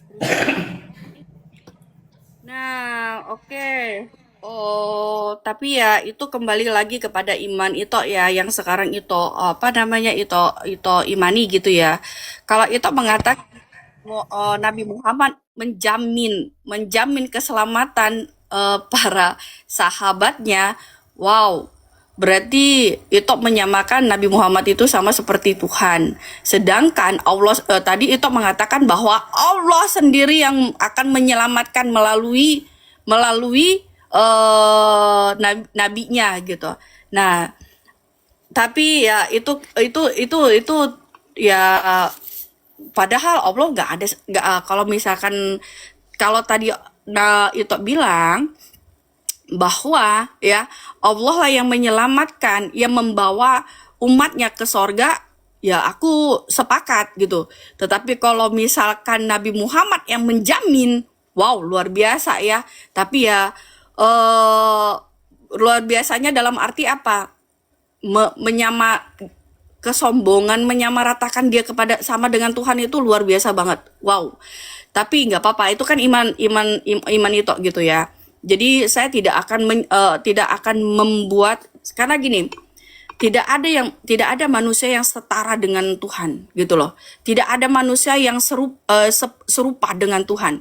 Kalau umatnya setara dan serupa dengan Tuhan, wow, itu udah menurutku ya, tapi nggak apa-apa, itu kan haknya manusia. Tetapi kalau di dalam iman kami ya, iman kami Kristen ya, hanya Tuhanlah yang bisa menyelamatkan kami dan membawa kami ke sorga. Tadi ayatnya juga udah saya kasih, di mana ayatnya tentang berbicara di Yohanes 1 ayat 21 ya. Nah, itu berbicara tentang kelahiran Tuhan Yesus. Dan menjamin, itu berbicara penjaminan juga. Karena penjaminan itu ya Allah sendiri yang menyampaikan sendiri melalui malaikatnya. Menjamin gitu loh, menjamin bahwa kita itu akan dibawa ke kerajaan sorga gitu loh. Melalui siapa? Anaknya gitu. Nah, begitu besar kasih Allah akan dunia ini, yang mengaruniakan anaknya yang tunggal supaya kita beroleh hidup yang kekal. Beroleh hidup yang kekal itu di surga itu. Nah, makanya makanya firman-Nya diutus menjadi manusia. Makanya Yesus diutus. Kalau misalkan apakah Yesus itu utusan? Iya, dia harus diutus. Dia harus diutus supaya setiap manusia percaya bahwa hanya ada satu Allah yang benar, yaitu Allah Bapa. Nah, Allah Bapa yang mana? Yang mengutus para nabi-nabi sebelumnya yang berbicara langsung tanpa perantara. Ya, tanpa perantara, tetapi mengutus para nabinya berbicara langsung kepada para nabi itu, gitu loh. Dan belum pernah tapi saya nggak tahu ya itu, maaf beribu kali maaf ya. Selama saya berdiskusi lintas iman, saya belum pernah mendengar atau belum pernah mendengar sekalipun gitu loh. Allah itu berbicara langsung kepada Nabi Muhammad. Berarti kalau misalkan gini kita ambil contoh, ini kita berlogika aja ya toh ya, sedikit maaf beribu kali maaf ya. Kita berlogika aja ya. Apa kalau misalkan itu menyetarakan Nabi Muhammad dengan Allah itu, wah, itu menurut saya itu ya, tapi pandangan itu ya, itu haknya itu. Kenapa saya mengatakan begitu? Wah, karena gini. Nah, Allah aja menyampaikan kepada para nabi sebelumnya itu berbicara langsung. Dia tidak bisa menyetarakan dirinya kepada Tuhan, kepada Sang Pencipta, kepada Allah ini. Tetapi ini tidak pernah berbicara langsung, tidak pernah berkata-kata langsung, tetapi dia bisa mengatakan bahwa aku akan mengklaim Itu kan, wah, tapi nggak apa-apa gitu loh. Itu menurut aku itu ah ya tapi nggak ada masalah gitu kan. Nah makanya ya, ya udah nggak ada masalah karena Bang Faruk, lanjut dulu ya. Saya asar sebentar ya. Sudah masuk asar. Lanjut dulu Bang Faruk. aja ya. Maaf ya, karena gini, kita di sini berdiskusi itu kan kita hanya pengen bertukar pikiran supaya kita ini ya kalau memang itu imannya saya tidak akan pernah mau membantah iman orang gitu karena setiap manusia mempunyai hak masing-masing untuk mengimani apapun itu gitu. Nah, tetapi kita di sini juga berlogika, berpikir secara akal sehat manusia ya untuk menyampaikan sesuai dengan data yang ada gitu loh. Bener gak dong? Bener dong gitu loh. Nah, jadi kalau tadi Ito Faruk bilang Nabi Muhammad menjamin katanya para sahabat para ininya untuk masuk kerajaan sorga katanya menjamin menyetarakan dia kepada Sang Pencipta. Sedangkan para nabi-nabi sebelumnya tidak pernah menjamin untuk keselamatan, tetapi Tuhan Yesus menjamin dia mati di kayu salib untuk menyelamatkan dari dosa kita dan membawa kita ke kerajaan sorga. Itu Yohanes 3:16 gitu loh. Nah, dari situ kita bisa ini toh. Makanya saya bilang ya. Tapi ya itu haknya itu sih. Cuman nah, itu haknya itu. Makanya aku bilang itu balik. Enggak, tunggu. Aku belum kelar. Gitu loh. Balik itu. Yuk. Mumpung masih ada jalan. Kecil suaramu itu. Iya, saya bilang baliklah itu. Mumpung masih ada waktu. Enggak, aku cuma mau bilang suaramu kecil. Udah besar ini, masa mau dibesarin gimana lagi? Aku masa teriak-teriak. Udah besar udah. Ya. Gitu.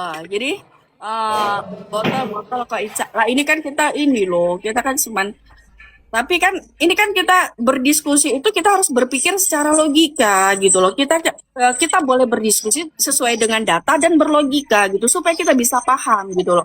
Masuk nggak firman Tuhan ini? Nah makanya saya sampaikan tadi ya yang hanya bisa menyelamatkan kita dari dosa dan membawa kita ke kerajaan sorga hanya Tuhan. Dan ayatnya sudah saya sampaikan. Dan Allah sendiri yang menyampaikan kepada para yang menjadi saksi para muridnya. Apa disampaikannya? Inilah anak yang kukasihi, kepadanya lah aku berkenan. Berkenan untuk apa? Yohanes 3:16. Berkenan supaya kita masuk ke dalam kerajaan sorga. Gitu loh. Dan itu juga tadi mengatakan hanya Tuhan yang bisa membawa kita ke dalam kerajaan sorga. Yaitu Yesus Kristus itu. Oke lanjut. Oke, perlu saya luruskan itu ya. Saya tidak pernah mensetarakan antara Nabi Muhammad SAW dengan Allah. Makanya saya bawa tadi Al-Adab 21. Ya, setiap keselamatan yang dikehendaki Allah itu ada caranya. Keselamatan umat manusia di akhir zaman itu hanya melalui Nabi Muhammad SAW. Itulah surah Al-Adab 21. Dan untuk itulah dia diturunkan ya di dalam surah Ali Imran ayat 107. Dan apa-apa yang datang kepada Nabi Muhammad SAW itu berasal dari Allah. Surah An-Nisa 82, surah Al-Haqqah ayat 40, dan juga surah Al-Baqarah ayat 23. Yang datang daripada Nabi, apa-apa yang datang yang disampaikan Nabi Muhammad SAW itu bersumber dari Allah. Kan sesuai dengan perkataan Yesus dalam Yohanes 12 nomor 49 tadi, aku berkata-kata bukan atas kehendakku sendiri. Begitu juga Nabi Muhammad SAW berkata-kata dia bukan berdasarkan kehendak dirinya sendiri, tapi bersumber dari Allah. An-Nisa 82, Al-Haqqah 40, Al-Baqarah 23. Nah, ketika Nabi Muhammad SAW menjamin keselamatan, menjamin surga 10 sahabat tadi dan juga para veteran-veteran Badar, itu bukan atas kehendaknya sendiri, tapi bersumber dari Allah gitu loh. Lalu Nabi Muhammad SAW menyampaikannya apa yang diperintahkan Jibril untuk dia menyampaikan kepada orang yang ingin disampaikan kepadanya. Karena tidak ada manusia yang bisa berbicara langsung kepada Allah kecuali melalui perantara, tabir dan juga perantara. Perantaranya Nabi Muhammad SAW menerima wahyu itu malaikat Jibril alaihissalam. Surah Asy-Syura ayat 193 yang dia dapat daripada Allah. Surah Asy-Syura ayat 192. Begitu juga Yesus. Yesus kan juga menerima wahyu. Yohanes 17 nomor 8. Tapi tidak diceritakan secara eksplisit dari siapa Yesus menerima wahyu dan bagaimana proses turunnya wahyu kepada Yesus itu sendiri. Itu harusnya nih fokus itu. Dari awal diskusi tadi, itu nggak bisa membuktikan bahwasanya Yesus menerima kuasa itu dari Bapa. Nggak bisa. Dengan itu tidak bisa memberikan data kepadaku bahwasanya Bapa pernah memberikan dan juga menawarkan kuasa pada Yesus. Nggak ada datanya. Tapi dalam Lukas 4 nomor 6 sampai dengan 9, iblislah sosok yang pernah menawarkan dan hendak memberikan kuasa kepada Yesus. Supaya pemikiran kami ini tidak mengarah kepada iblis, hadirkan dong data di mana Bapak pernah menawarkan dan memberikan kuasa kepada Yesus. Kalau itu tidak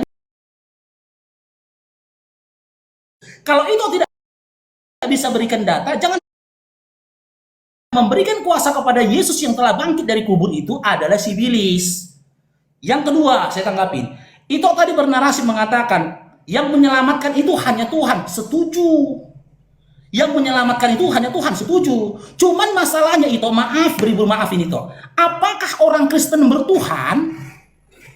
Apakah orang Kristen ini bertuhan? Itu dulu dikaji. Kami bertuhan melalui Nabi kami, Nabi Muhammad SAW. Bani Israel bertuhan melalui Nabi Isa alaihissalam, Zakaria alaihissalam, Yahya alaihissalam, Musa alaihissalam. Anak keturunan Yakub bertuhan melalui orang tua dia, ayah dia Yakub alaihissalam. Yakub bertuhan melalui ayah dia Ishak alaihissalam. Ishak bertuhan melalui Ibrahim alaihissalam. Ibrahim alaihissalam bertuhan melalui Idris alaihissalam. Idris alaihissalam bertuhan melalui Nabi Nuh alaihissalam. Nuh alaihissalam bertuhan melalui kakek dia Nabi Adam alaihissalam. Kristen bertuhan melalui siapa? Melalui siapa? Tidak ada yang seperti kitab Ibrani 1 Ibrani 1 nomor 1 sampai 3 tadi yang dikatakan di Bang Loding kepada itu. Gak ada yang bisa bicara. Nenek moyang kita terdahulu tidak berbicara langsung kepada Tuhan. Kalian teman-teman Kristen, kalau memang kalian bertuhan melalui siapa? Kalau kalian yakini ada keselamatan dari Tuhan, pastikan dulu kalian bertuhan atau bersetan. Maaf itu. Karena apa? Di dalam Islam ada din Allah, ada din kulli. Din Allah ini agamanya, din Allah ini petunjuk dari Allah. Din kulli ini petunjuk dari syaitan. Tidak ada keselamatan selain daripada Tuhan. Jangan sampai itu. Ya, yang ada pada kalian ternyata din syaitan, din kulli. Gitu loh. Ajaran syaitan lah yang ada pada kalian. Kalaulah memang teman-teman Kristen ini bertuhan, kan itu. Teman-teman Kristen ini bertuhan melalui siapa? Siapa Nabi Kristen? Kitab apa yang pernah diturunkan kepada Kristen? Hukum apa yang pernah ditetapkan kepada Kristen dalam bentuk syariat, larangan, perintah, dan yang lainnya? Mana? Kalau semua itu tidak bisa kalian paparkan kepada kami itu, kalian nggak bertuhan. Karena kalian tidak punya jalan menuju kepada Tuhan. Seluruh umat-umat terdahulu sebelum Nabi Muhammad SAW memiliki jalan untuk bertuhan. Musa adalah jalan bertuhan bagi Bani Israel. Zakaria, Yahya, Isa atau Yesus pun jalan bertuhan bagi Bani Israel. Dan manusia akhir zaman jalan bertuhan menuju Tuhan melalui siapa? Nabi Muhammad SAW. Sekarang saya tanya sama itu. Kita tinggalkanlah tadi karena memang itu udah tidak mampu lagi untuk membantahnya. Kristen bertuhan melalui siapa?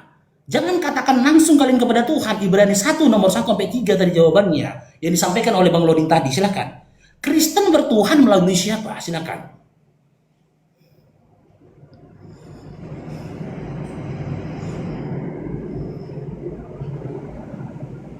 Di mute itu. Sorry. Oke, baik.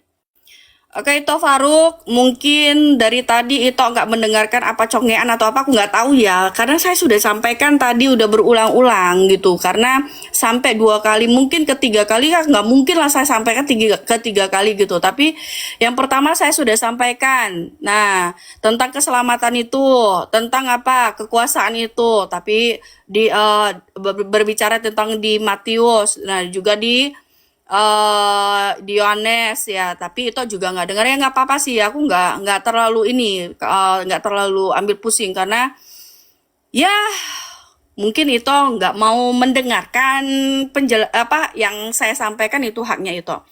Nah, oke, kita kembali lagi ya. Yang tadi yang itu bilang bahwa orang Kristen ini bertuhan itu dari siapa gitu loh. Nah, kalau kami itu saya perjelaskan ya itu ya. Kami orang Kristen menyembah Allah Bapa ya. Ini kami, saya terkhususnya, ini saya mengatakan terkhususnya kami orang Katolik. Ya teman-teman ya, saya lah. Saya bilang saya nggak mengatakan di sini semua semua Katolik ya.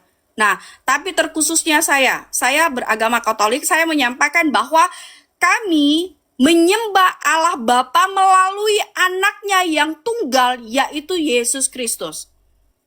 Kenapa kami menyembah Allah Bapa melalui anaknya? Karena dia adalah firman Allah yang hidup. Yohanes 1 ayat 1.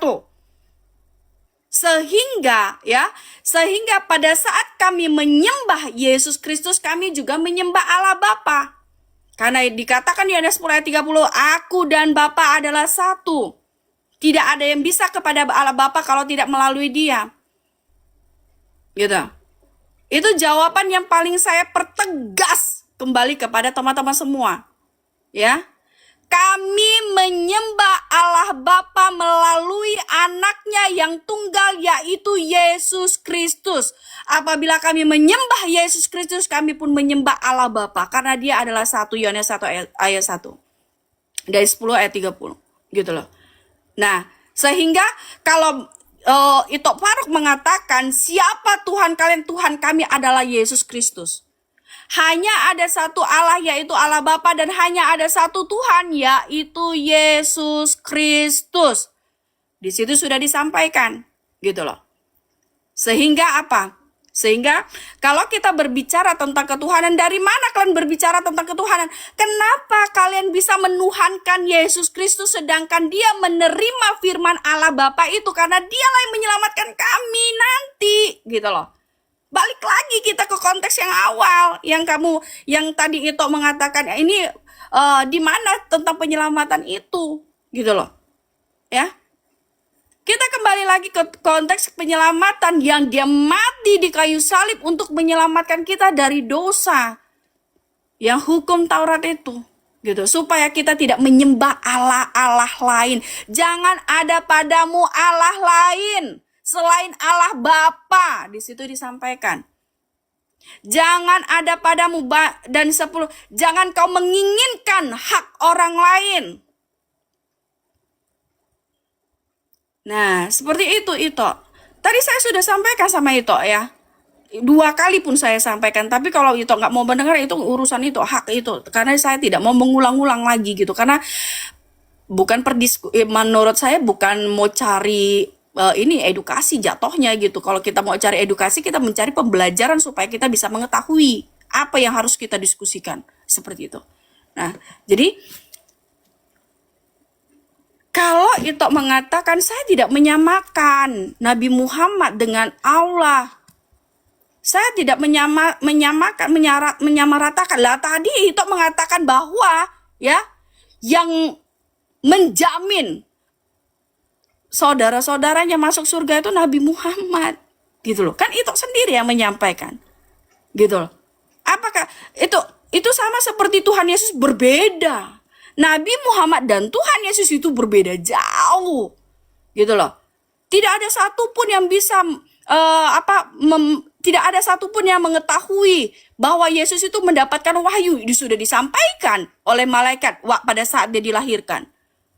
Pada saat dia dilahirkan dan sudah disampaikan, Allah sendiri menyampaikan, inilah anak yang kukasihi, kepadanya lah aku berkenan. Berarti kalau sudah berkenan, berarti dia berarti situ sudah mengetahui dan saksinya pun banyak bahwa Yesus adalah firman Allah yang hidup, yang apa yang dia sampaikan untuk memperkenalkan Allah Bapa itu adalah benar adanya. Gitu loh. Orangnya. Ya, itu ini kue. Nah, jadi kalau misalkan kalau misalkan itu mengatakan seperti itu, bahwa ya yang seperti tadi Nabi Muhammad itu mengklaim dialah yang menjanjikan, menjamin. Wow, berarti itu mau menyamakan Tuhan dengan manusia. Tuhan itu tidak setara dengan manusia, itu tidak bisa gitu loh. Ya, yang menjamin kita tuh hanya Tuhan. Makanya Tuhan itu, Yesus sendirilah yang menyelamatkan. Apakah ada jaminannya? Ada, dia mati di kayu salib. Itu adalah jaminan kami orang Kristen bahwa dia menyelamatkan kami dengan cara mengajarkan kami, memperkenalkan kami bahwa hanya ada satu Allah, yaitu Allah Bapa di surga yang benar. Gitu. Kenapa kalian kok marah-marah sama aku? Ini kita diskusi, weh. Gitu. Jadi oke, jadi gini, oke, lanjut. Tapi kita jangan ulang lagi ya. Ya, kan kita cari yang lain lagi. Jadi teman-teman, inilah kualitas, inilah perbedaan antara iman dengan doktrin. Kenapa saya tertawa ketika saya mendengarkan narasinya Ito Ica ini tadi ya. Yang saya tertawakan bukan Ito Icanya, teman-teman. Wallahi yang saya tertawakan bukan Ito Icanya, tapi Faruk yang dahulu. Faruk 14 tahun yang lalu ya seperti Ito Ica ini. Jadi ketika Ito Ica ini berupaya untuk ngeles ke sana, ngeles kemari, lari ke sana, lari kemari, itulah Faruk 14 tahun yang lalu. Karena dengan cara begitu aku membela doktrin dan dogma yang ada pada diriku. Jadi yang ku tertawain itu bukan kau Ito ya, tapi aku yang dulu ketika aku di Kristen. Makanya ketika membaca Al-Quran, surah Al-Ankabut ya, menceritakan tentang bersandar kepada sarang laba-laba gitu loh. Aku teringat dengan kekristenan aku dulu, di mana aku bersandar berlindung kepada sarang laba-laba, sementara sarang laba-laba itu sangat lemah dan juga ringkih. Nah, yang kedua, itu saya tanggapin dulu itu ya.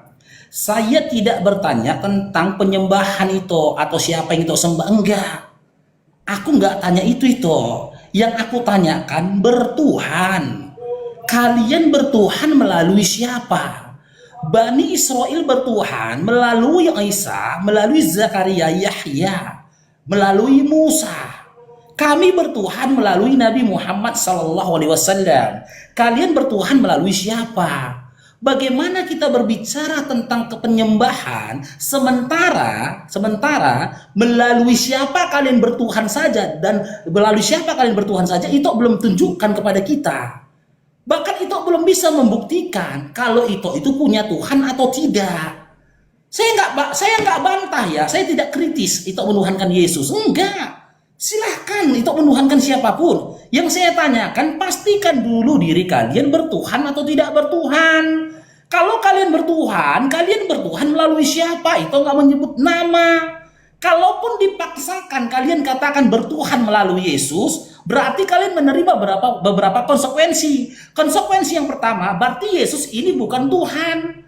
Derajat dia ini sama seperti nabi-nabi terdahulu atau nabi-nabi setelah dia, Nabi Muhammad setelah dia. Derajat dia berarti nabi, karena melalui dia kalian bertuhan, berarti dia bukan Tuhan. Tak mungkin melalui Tuhan kita bisa bertuhan. Ada Tuhan di atas Tuhan. Itu yang pertama. Yang kedua, kalau kalian katakan kalian bertuhan melalui Yesus, di mana Yesus adalah nabi dan rasul bagi diri kalian, coba kita cerminkan peribadatan kalian dan juga ketuhanan kalian.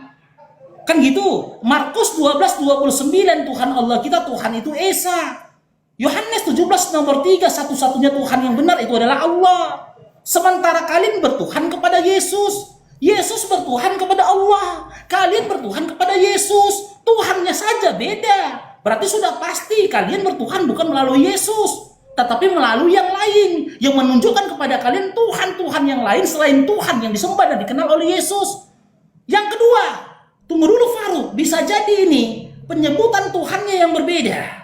Kan gitu, tapi hakikat Tuhan yang sama. Kita lihat dari syariatnya, dari perbuatannya, dari tata cara peribadatannya. Yesus ketika hidup di dunia, dia beribadah kepada Tuhannya di sinagoga. Kristen beribadah pada Tuhannya di gereja. Yesus selama hidupnya kitab sucinya Taurat, di mana sebutan lain daripada Taurat itu adalah Alkitab, satu kitab. Teman-teman Kristen, kitabnya Injil. Kitabnya Bible yang terdiri dari 66 kitab, 72 kitab bagi teman-teman Katolik. Kitab sucinya aja beda. Yesus yang bertuhan, kitab sucinya Taurat. Teman-teman Kristen yang bertuhan, kitab sucinya itu Bible. Yang ketiga, syariat, tata cara beribadah.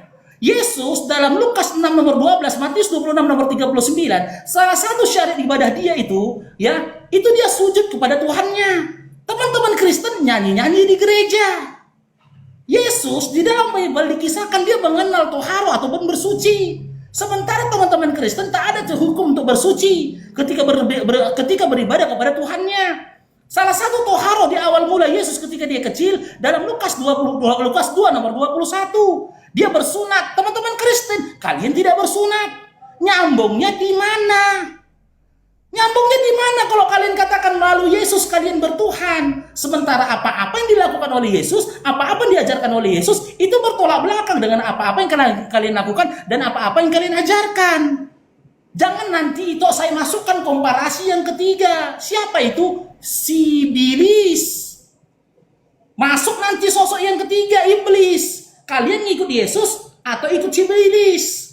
Tapi kalau saya memaksakan masuk nanti kandidat ketiga Sibilis ini tadi, nanti kalian katakan si Faruk menghujat. Si Faruk memframing. Sementara saya bisa siapkan data-datanya nanti. Jadi saran saya bagimu Ito ya, Ito Icaya, Ito sudah lama di dunia debat. Ada beberapa ya senior debat sebelum Ito yang sudah saya hadapin. Ada dulu namanya Esau, udah syahadat. Ada dulu namanya Maryam, sudah syahadat. Sehingga kita kesepian di dunia debat ini. Tidak ada yang berkualitas lagi. Seharusnya kalau lihat dari dunia debatnya nih ya, ini Ito Ica ini udah syahadat seharusnya teman-teman. Seharusnya sudah syahadat beliau ini. Karena dia memang lebih senior daripada siapa? Mikana. Dia lebih senior daripada Oki. Dia lebih senior daripada RK. Gitu loh. Di atasnya Ica ini senior dia itu adalah Bombom. Gitu loh. Kalau Bombom oke lah, kan gitu. Mungkin dia sulit untuk menerima kebenaran karena masih lebih frontal dia untuk menolak kebenaran. Tapi kalau itu Ica ini ya, saran saya gini toh, kalaupun dilanjutkan lagi dari perdiskusiannya ya, sepertinya itu sudah tidak memiliki lagi argumentasi. Bilang nggak ada. Ini Silakan. Barakallahu bangku, silakan. Oke, saya jadi paham apa yang menjadi keinginanmu. Baik, saya akan sampaikan. Ya, kalau misalkan itu mengatakan ya dari mana kalian itu bertuhan? Oke, mungkin melalui siapa?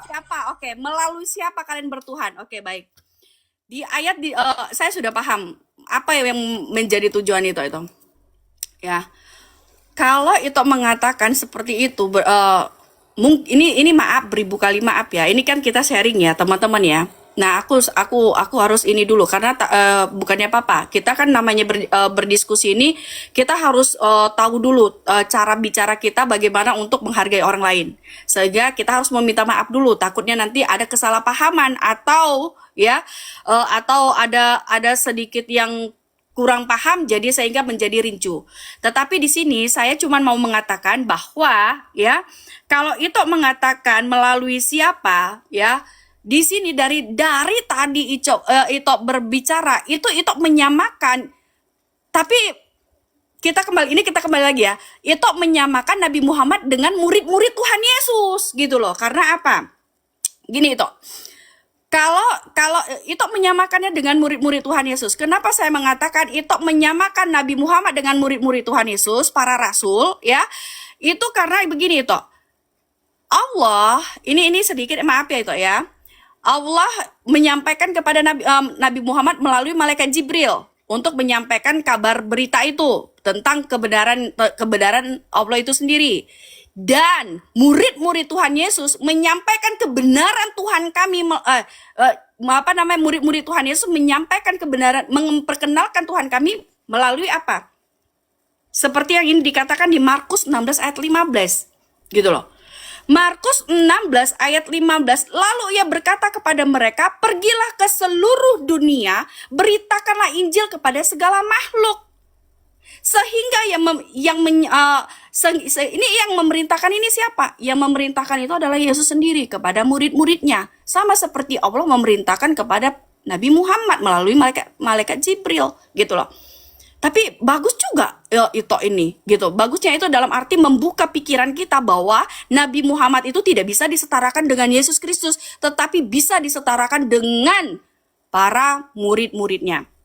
Itu yang pertama. Kedua, ya, kalau itu mengatakan bahwa tentang itu dulunya, itu saya dari tamat SMA belajar Islam.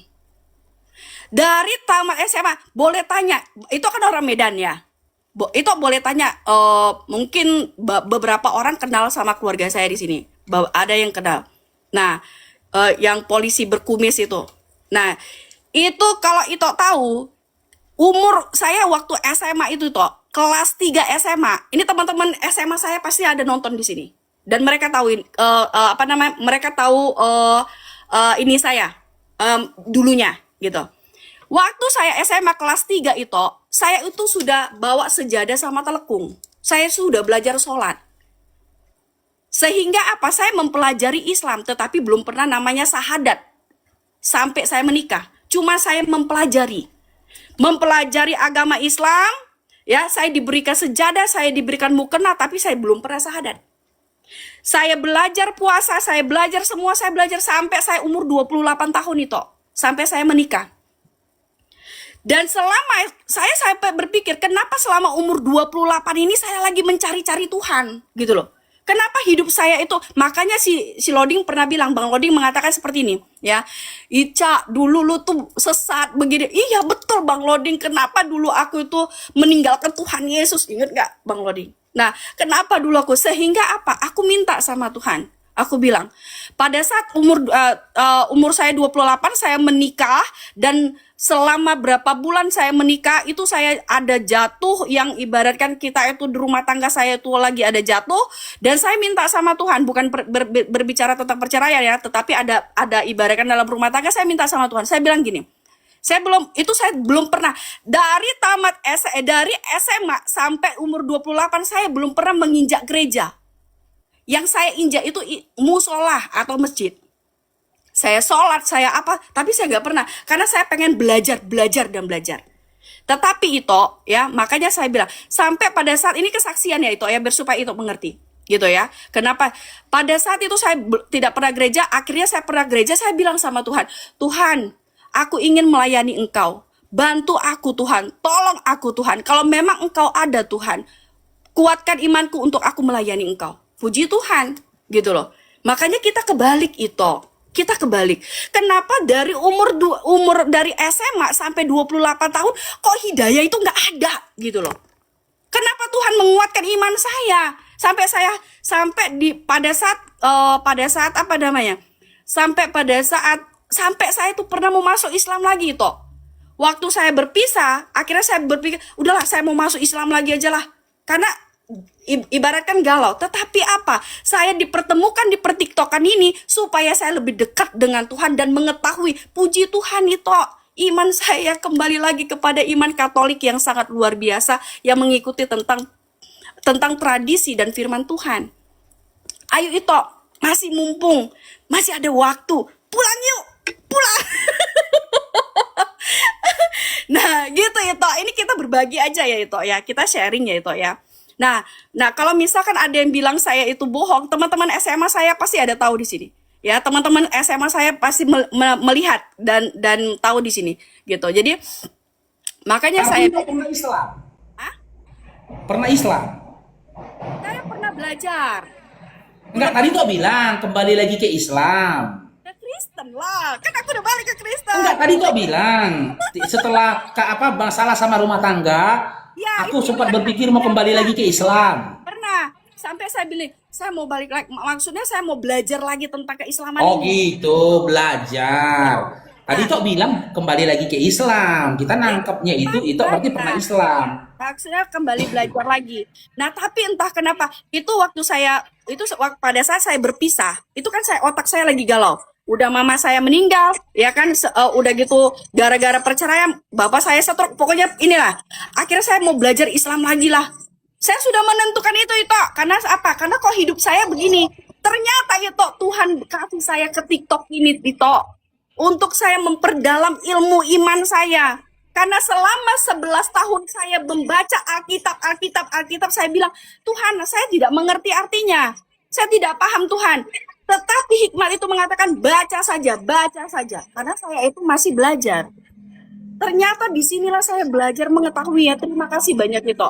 Sehingga saya memahami apa yang menjadi keinginan itu melalui siapa, ya? Melalui siapa Yesus, melalui siapa umat Kristen mengenal Yesus? Melalui murid-murid Tuhan Yesus. Bertuhan. Bukan Ya, itu saya tanya. Ya, melalui siapa ya umat Kristen bertuhan? Melalui siapa? Nah, sama seperti Nabi Muhammad. Nabi Muhammad itu Allah ya memberikan perintah kepada Nabi Muhammad sehingga menyampaikan kepada para umatnya. Nah, sama seperti Yesus Kristus, Yesus memerintahkan kepada murid-muridnya untuk menyampaikan tentang kebenaran itu. Thank you so much, itu ada ilmu aku satu. Thank you.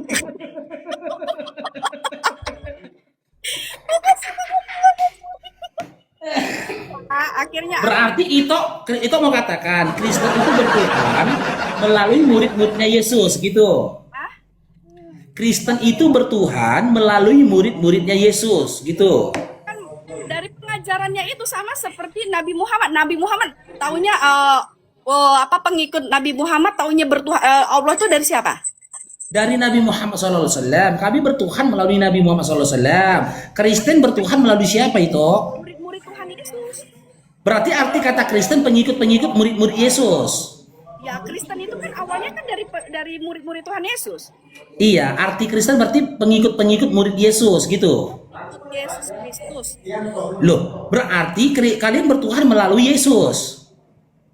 Kami kalau memperkenalkannya itu melalui murid-muridnya. Tetapi kalau berbicara tentang penyembahan, makanya saya sampaikan tadi penyembahannya.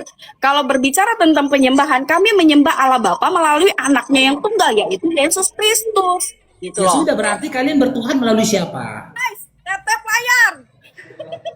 Berarti teman-teman Kristen bertuhan melalui siapa? Melalui murid-muridnya sama seperti Nabi Muhammad. Oh, melalui murid-muridnya Yesus. Berarti arti kata Kristen pengikut-pengikut murid-murid Yesus ya. Itu masa nyambung sih? Loh, tapi itu bilang kalian bertuhan melalui murid-murid Yesus, bukan melalui Yesus. Kristen ini kan terbentuk dari murid-murid Tuhan Yesus. Benar tidak? Nah, Tidak. Iyalah. Tidak itu. Aduh, tidak ada satupun murid Yesus itu yang Kristen itu. Itu baca lagi Kejadian dalam Matius 26 itu. Kisah bubarnya murid-murid Yesus, bubar itu. Oke, tapi nggak apa-apa, itu pernyataan itu saya tidak Data loh, Matius 26 nomor 39 Oke. sampai dengan nomor 43 itu baca, itu bubar. Markus 15 bubar. Murid-murid Yesus itu bubar itu. Mana bubarnya itu? Ya, mereka kan melarikan diri sesaat setelah penangkapan. Bahkan Petrus sendiri menyangkal Yesus sebanyak 3 kali itu. Nah, tetapi mereka bertobat, apa yang disampaikan itu kan disampaikan lagi, dan sampai detik ini disampaikan juga itu. Dan Ya saya sudah. Ya sudah, kalau memang itu memaksakan itu, kasih satu narasi dari salah satu murid Yesus yang mengajarkan orang-orang pada masa itu, orang-orang Yahudi pada masa itu untuk menyembah dan menuhankan Yesus. Di mana? banyak lah. Ya di mana? Murid-murid Yesus mengajarkan, ya Thomas mengajarkan, Petrus mengajarkan untuk bertuhan dan menyembah pada Yesus. Di mana? Yo, itu murid-murid Tuhan Matius, Markus, Lukas, Yohanes itu kan murid-murid Tuhan Yesus, dan itu menyampaikan tentang siapa? Yesus Kristus kan? Itu yang saya tanya. Sebut satu saja murid-murid Yesus yang mengajarkan bertuhan dan menyembah pada Yesus. Siapa? Di mana datanya? Oke, menyembah.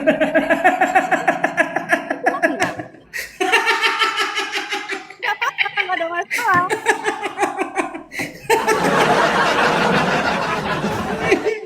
Kita buktikan ya. Ini saya buka ya. Ya. Oke. Kalau kita berbicara tentang, ayolah kita sembah Tuhan Yesus. Lah, itu yang nggak ada lah. Nggak ada ya, nggak ada. Itu yang pertama. Yang kedua, udah nggak ada. Yang kedua, tata cara. Sebut satu saja salah satu murid Yesus yang menyembah Yesus dengan cara nyanyi-nyanyi dan pegang alat musik. Oh, diajarkan ada. Bernyanyi. Di mana? Sebut satu murid Yesus aja yang mengajarkan menyembah pada diri Yesus dengan nyanyi-nyanyi dan pegang alat musik. Rebana itu berbicara tentang rebana. Silakan. Satu murid-murid Yesus yang mengajarkan menyembah Yesus dengan nyanyi-nyanyian dan juga dengan alat musik. Satu nyanyikanlah nyanyian baru bagi Tuhan, menyanyilah bagi Tuhan hai segenap bumi. Mazmur 14:7, bernyanyilah bagi Tuhan dengan nyanyian syukur, bermasmurlah bagi Allah kita dengan kecapi. Nah, kecapi itu Berarti di zaman Daud murid-murid Yesus itu sudah ada. aku kasih tahu dulu lah. Enggak, zaman Daud murid-murid Yesus sudah ada. Yesus datangnya pada saat apa itu?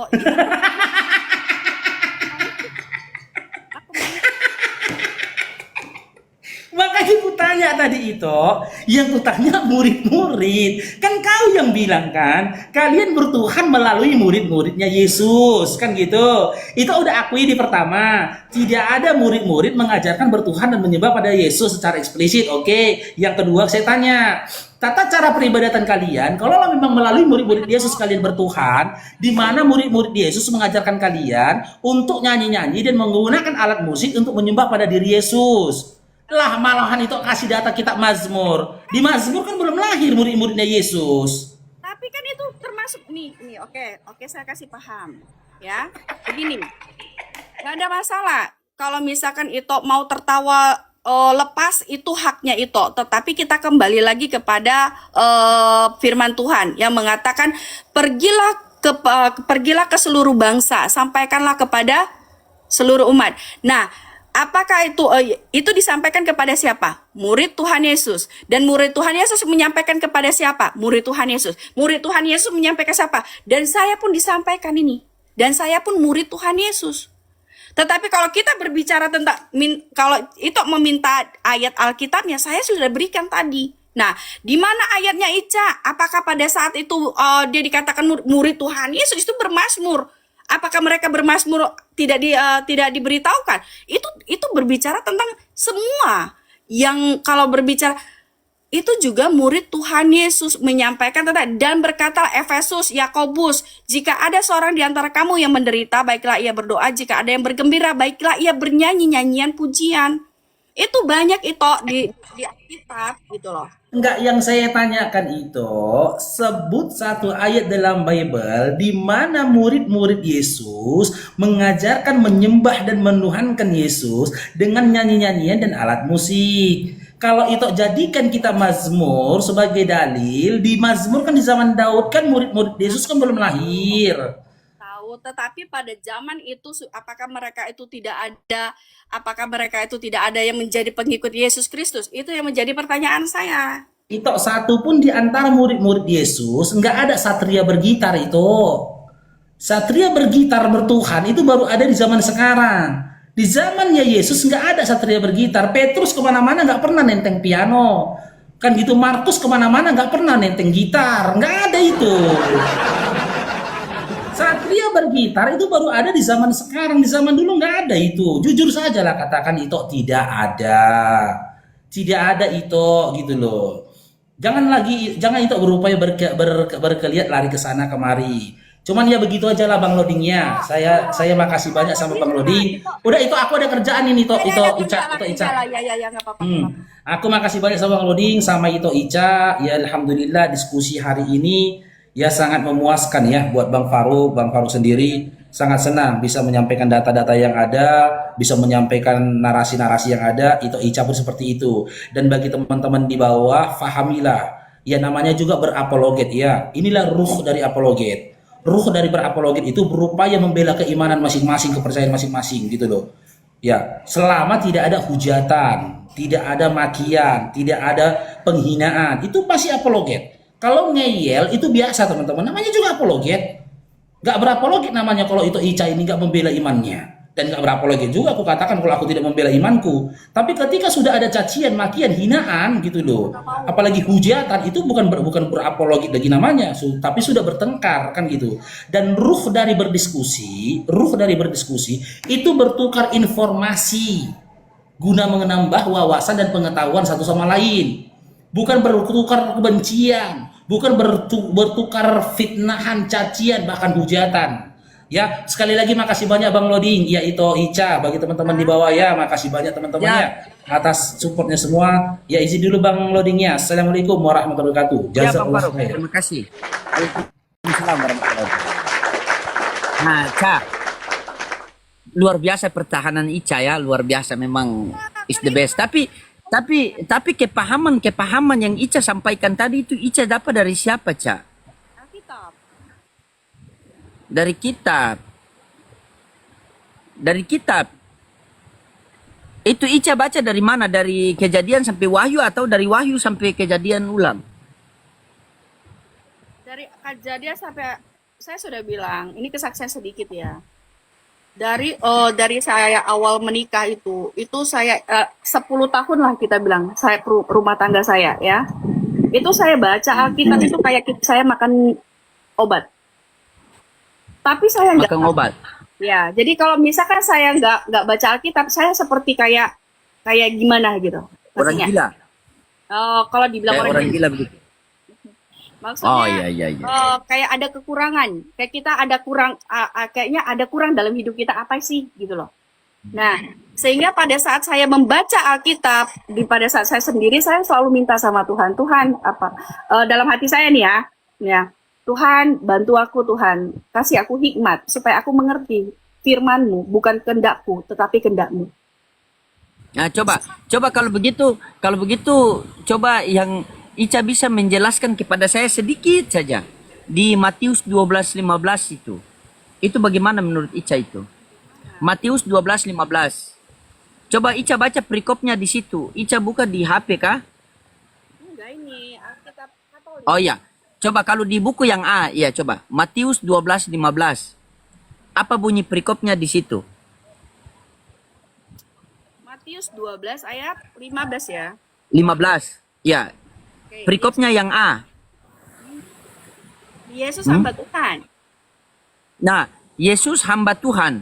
Nah, hamba itu merujuk kepada siapa? Tuhan itu merujuk kepada siapa? Hamba itu berbicara tentang melayani. Bukan. Hamba itu merujuk kepada siapa? Yesus. Menuju kepada siapa? Yesus. Yesus. Tuhan menuju kepada siapa? Yesus. Berarti Yesus hamba Tuhan Yesus. Kalau berbicara, makanya saya bilang hamba itu untuk hamba itu melayani. Nah, apakah Yesus di situ dikatakan hamba? Ya, dia hamba karena dia melayani dengan cara apa? Mengajar, gitu loh. Karena setiap Tuhan orang siapa? Tuhan merujuk kepada siapa? Kenapa? Tuhan merujuk kepada siapa Tuhan? Yesus Kristus. Yesus. Berarti hamba Tuhan ini dia melayani Tuhan atau melayani siapa? Melayani umatnya lah. Mana ada melayani Tuhan gimana sih? Berarti di situ ditambah lagi Yesus hamba Tuhan Yesus. Kok lah. Itu Yesus hamba Tuhan. Iya, Yesus kalau berbicara itu kan berbicara tentang melayani, dia melayani. Dia melayani. Oke, dia melayani umat. Yesus, Dia melayani umat itu dia mengajarkan kepada umat untuk bertuhan. Iya sabar. aku baca Ya. Cak, Yesus melayani umat, Yesus mengajari umat, Yesus mengajari umat itu bertuhan kepada dirinya atau kepada Bapa yang di sorga. Gimana?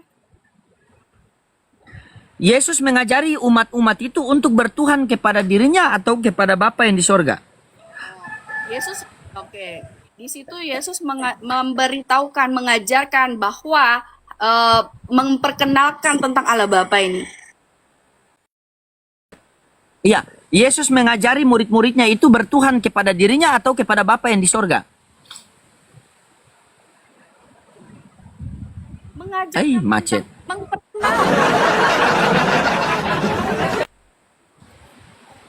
Oke, pelan-pelan ya supaya kamu Ya, kamu Yesus dengar. Yesus mengajari murid-muridnya untuk bertuhan kepada dirinya atau kepada Bapa yang di sorga. Bapa di sorga. Terus kenapa Ica tuhankan Yesus? Jawab ya. Oke. Kalau kamu mau meminta seperti narasimu ya, saya akan jawab. Tetapi kalau kamu mengatakan bahwa Yesus itu datangnya tujuannya untuk apa? Nah, saya akan menjawab, Yesus tujuannya untuk memperkenalkan Allah Bapa ini. Bukan itu saya tanya. Kalau Siapa yang tanya Yesus datang tujuan untuk apa? Yang saya tanyakan, Yesus mengajarkan murid-muridnya itu bertuhan kepada siapa? Ica bilang kepada Bapa yang di sorga. Terus Ica dapat pengajaran dari siapa? Bertuhan kepada Yesus.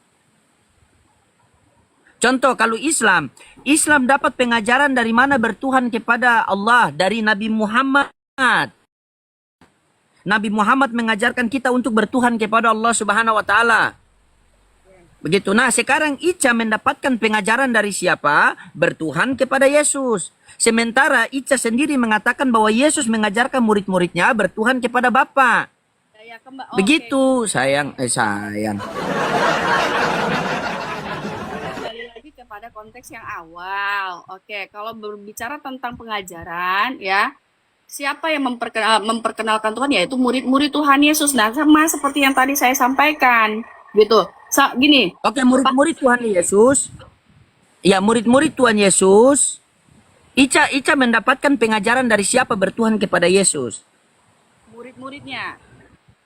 Dan Murid-muridnya ini dapat pengajaran dari siapa bertuhan kepada Yesus? kita berbicara tentang iman. Landasan keimanan Ica itu berlandaskan kitab suci atau tidak? Kitab suci. Nah, berlandaskan kitab suci, makanya kita kembali kepada kitab suci. Tadi Ica mengatakan bahwa Yesus mengajarkan kepada murid-muridnya untuk bertuhan kepada Bapa yang di sorga. Nah, Ica mendapatkan pengajaran dari siapa sehingga menuhankan Yesus? Oke, gini, loading ya. Gimana? Biar saya luruskan ya dari pertanyaan kamu. Ya, saya juga di sini mau menjawab. Ya. Yesus datang tujuannya untuk memperkenalkan Allah Bapa di surga. Memperkenalkan satu-satunya Allah yang benar dan yang mengajarkan kita tentang kebenaran Allah Bapa untuk kita mengenal tentang Tuhan ini adalah murid-muridnya. Gitu loh. Paham? Paham nggak ya maksud saya? Tujuan Tuhan Yesus memperkenalkan Allah Bapa ini sehingga ya pada saat dia akan memperkenalkan Yesus memperkenalkan Allah Bapa. Coba Ica bicara satu-satu dulu. Ica bicara satu-satu. Tujuan Yesus datang ke dunia memperkenalkan Allah Bapa, betul? Yes. Amin. Oke. Yesus memperkenalkan Allah Bapa kepada murid-muridnya sebagai Tuhan atau bukan Tuhan? Sebagai pemilik. Sebagai Tuhan atau bukan Tuhan? Sebagai Allah Bapa yang benar, sebagai Allah Bapa. Iya, Allah Bapa. Yesus mengajarkan itu sebagai Tuhan atau bukan Tuhan? Sebagai Allah Bapa pemilik. Iya, Allah Bapa menurut Yesus Tuhan atau bukan Tuhan? Iya Allah, loading, Allah pemilik. Tuhan menurut Yesus, bukan menurut Ica, menurut Yesus. Ya, menurut Yesus Allah Bapa itu Tuhan atau bukan Tuhan? Menurut Yesus. Dia Allah Bapa, dia pemilik. Yesus ini. Ya, bukan pemilik. Yang saya tanyakan menurut Yesus, Ica, menurut Yesus. Menurut Yesus Allah Bapa itu Tuhan atau bukan Tuhan? Sebagai pemilik dia memperkenalkan kitanya, murid-muridnya bahwa Coba dia baca Matius 11:25. dia ada yang Baik. satu-satunya, loading. Paham gak Terus sih, bagaimana Matius 11:25? Kenapa Ica tidak mau jujur? jujur apa lagi? Kenapa Ica tidak mau jujur? Katanya Ica kembali kepada mendapatkan hikmat kembali. Kenapa Ica tidak mau jujur? Coba baca Matius 11:25. Saya buka ya. Coba. Ica bisa jujur tidak di Matius 11:25? Oke. Coba. 11 ayat 25 ya? Coba baca. Ya, saya baca ya. Pada waktu itu berkatalah Yesus, aku bersyukur kepadamu Bapa, Tuhan langit dan bumi, karena semuanya itu engkau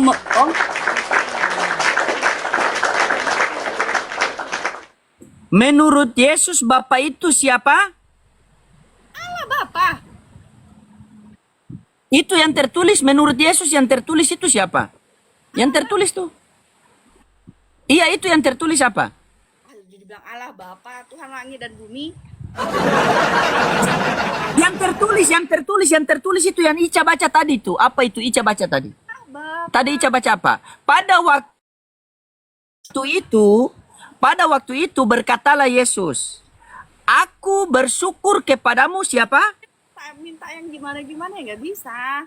Itu berbicara tentang supaya kita tuh mengenal Allah Bapa, pemilik langit dan bumi. Ica, saya tahu narasi Ica, cuma Ica tidak mau jujur. Kenapa Ica tidak mau jujur? Coba. Mau jujur apa lagi? Oke, Aku baik. sama- Sekali lagi saya tanyakan sama Ica. Menurut Ica, menurut Yesus ya, bukan menurut Ica, bukan menurut pendeta. Menurut Ica, menurut Yesus, Allah Bapa itu siapa? Allah Bapa itu pemilik langit dan bumi. Yang Ica baca tadi itu menurut Yesus mengatakan apa yang Ica baca tadi itu? Dibilang Allah Bapa pemilik, udah dibilang masih nggak paham. Coba baca tadi. Pada waktu Coba baca ulang. aku bersyukur kepadamu Bapa Tuhan langit dan bumi, karena semuanya itu engkau sembunyikan bagi orang bijak dan orang pandai, tetapi engkau nyatakan kepada orang kecil. Ya Bapa, itulah yang berkenan kepadamu. Semua telah diserahkan kepadaku oleh Bapakku, dan tidak seorang pun mengenal anak selain Bapa, dan tidak seorang pun mengenal Pada Bapa. waktu itu berkatalah Yesus. Yesus yang berkata, betul? Jam 3 loh. Hah? Iya, Yesus yang berkata. Itu Oke. kan dia Aku bersyukur kepadamu. Siapa? Allah Bapa loh, Ding. Iya Ica, itu kan sudah tertulis. Kenapa tidak mau jujur? Menurut Yesus dalam Matius 11:25 Allah Bapa itu siapa? Udah jam 3 weh, aku mau jemput anak sekolah. Orang ini bikin Ya sudah, iya. Itu begini Ica, pesan saya. Jujur itu memang menyakitkan. jawab, aku udah jawab loh, Ding. Mau jawab apa lagi sama kamu? Sekali lagi. Menurut Yesus dalam Matius 11:25 Allah Bapa itu siapa? Allah Bapa itu pemilik loh, Ding. Oke, siap. Ya sudah, jemput anak dulu. Bentar dulu, contohnya gini loh, Ding. Nih, misalkan ini contohnya nih ya. Aku tuh cinta samamu, padahal dia cinta. Mau kamu belah pun dadaku itu memang aku tetap cinta sama. Jadi sama seperti pertanyaanmu itu. Allah Bapa itu siapa? Pemilik. Kamu mau belah pun hatiku, mau belah apapun itu tetap jawabanku, gitu loh. Sama gitu loh, ya. Ya itu menurut kamu. Yang saya tanya menurut Yesus. Nih. Menurut Yesus. Menurut Yesus di Matius 11:25 ini Allah Bapa siapa? Allah Bapa pemilik, itu makanya dikatakan Tuhan langit, itu kan pemilik. Loading, Menurut Yesus Allah Bapa ini siapa? Tuhan langit dan bumi pemilik, itu berbicara tentang pemilik. Paham Ya, gak sih? ya sudah berarti Tuhan kan? Ya udah terserah kamu lah, Loading. Aku. Ah, Oke, terima kasih teman-teman. Aku Ica. Loading. Oke, baik. Aku mengatakan nanti kamu follow ini di akun yang ini. Nah, nanti aku naik lagi. Kapan-kapan lah. Nah, Oke, siap. oke, terima Oke, kasih. siap. Firman Tuhan. Nanti kalau aku Iya, betul. kita ketemu ya. Bye. Oke, siap. Insya Allah.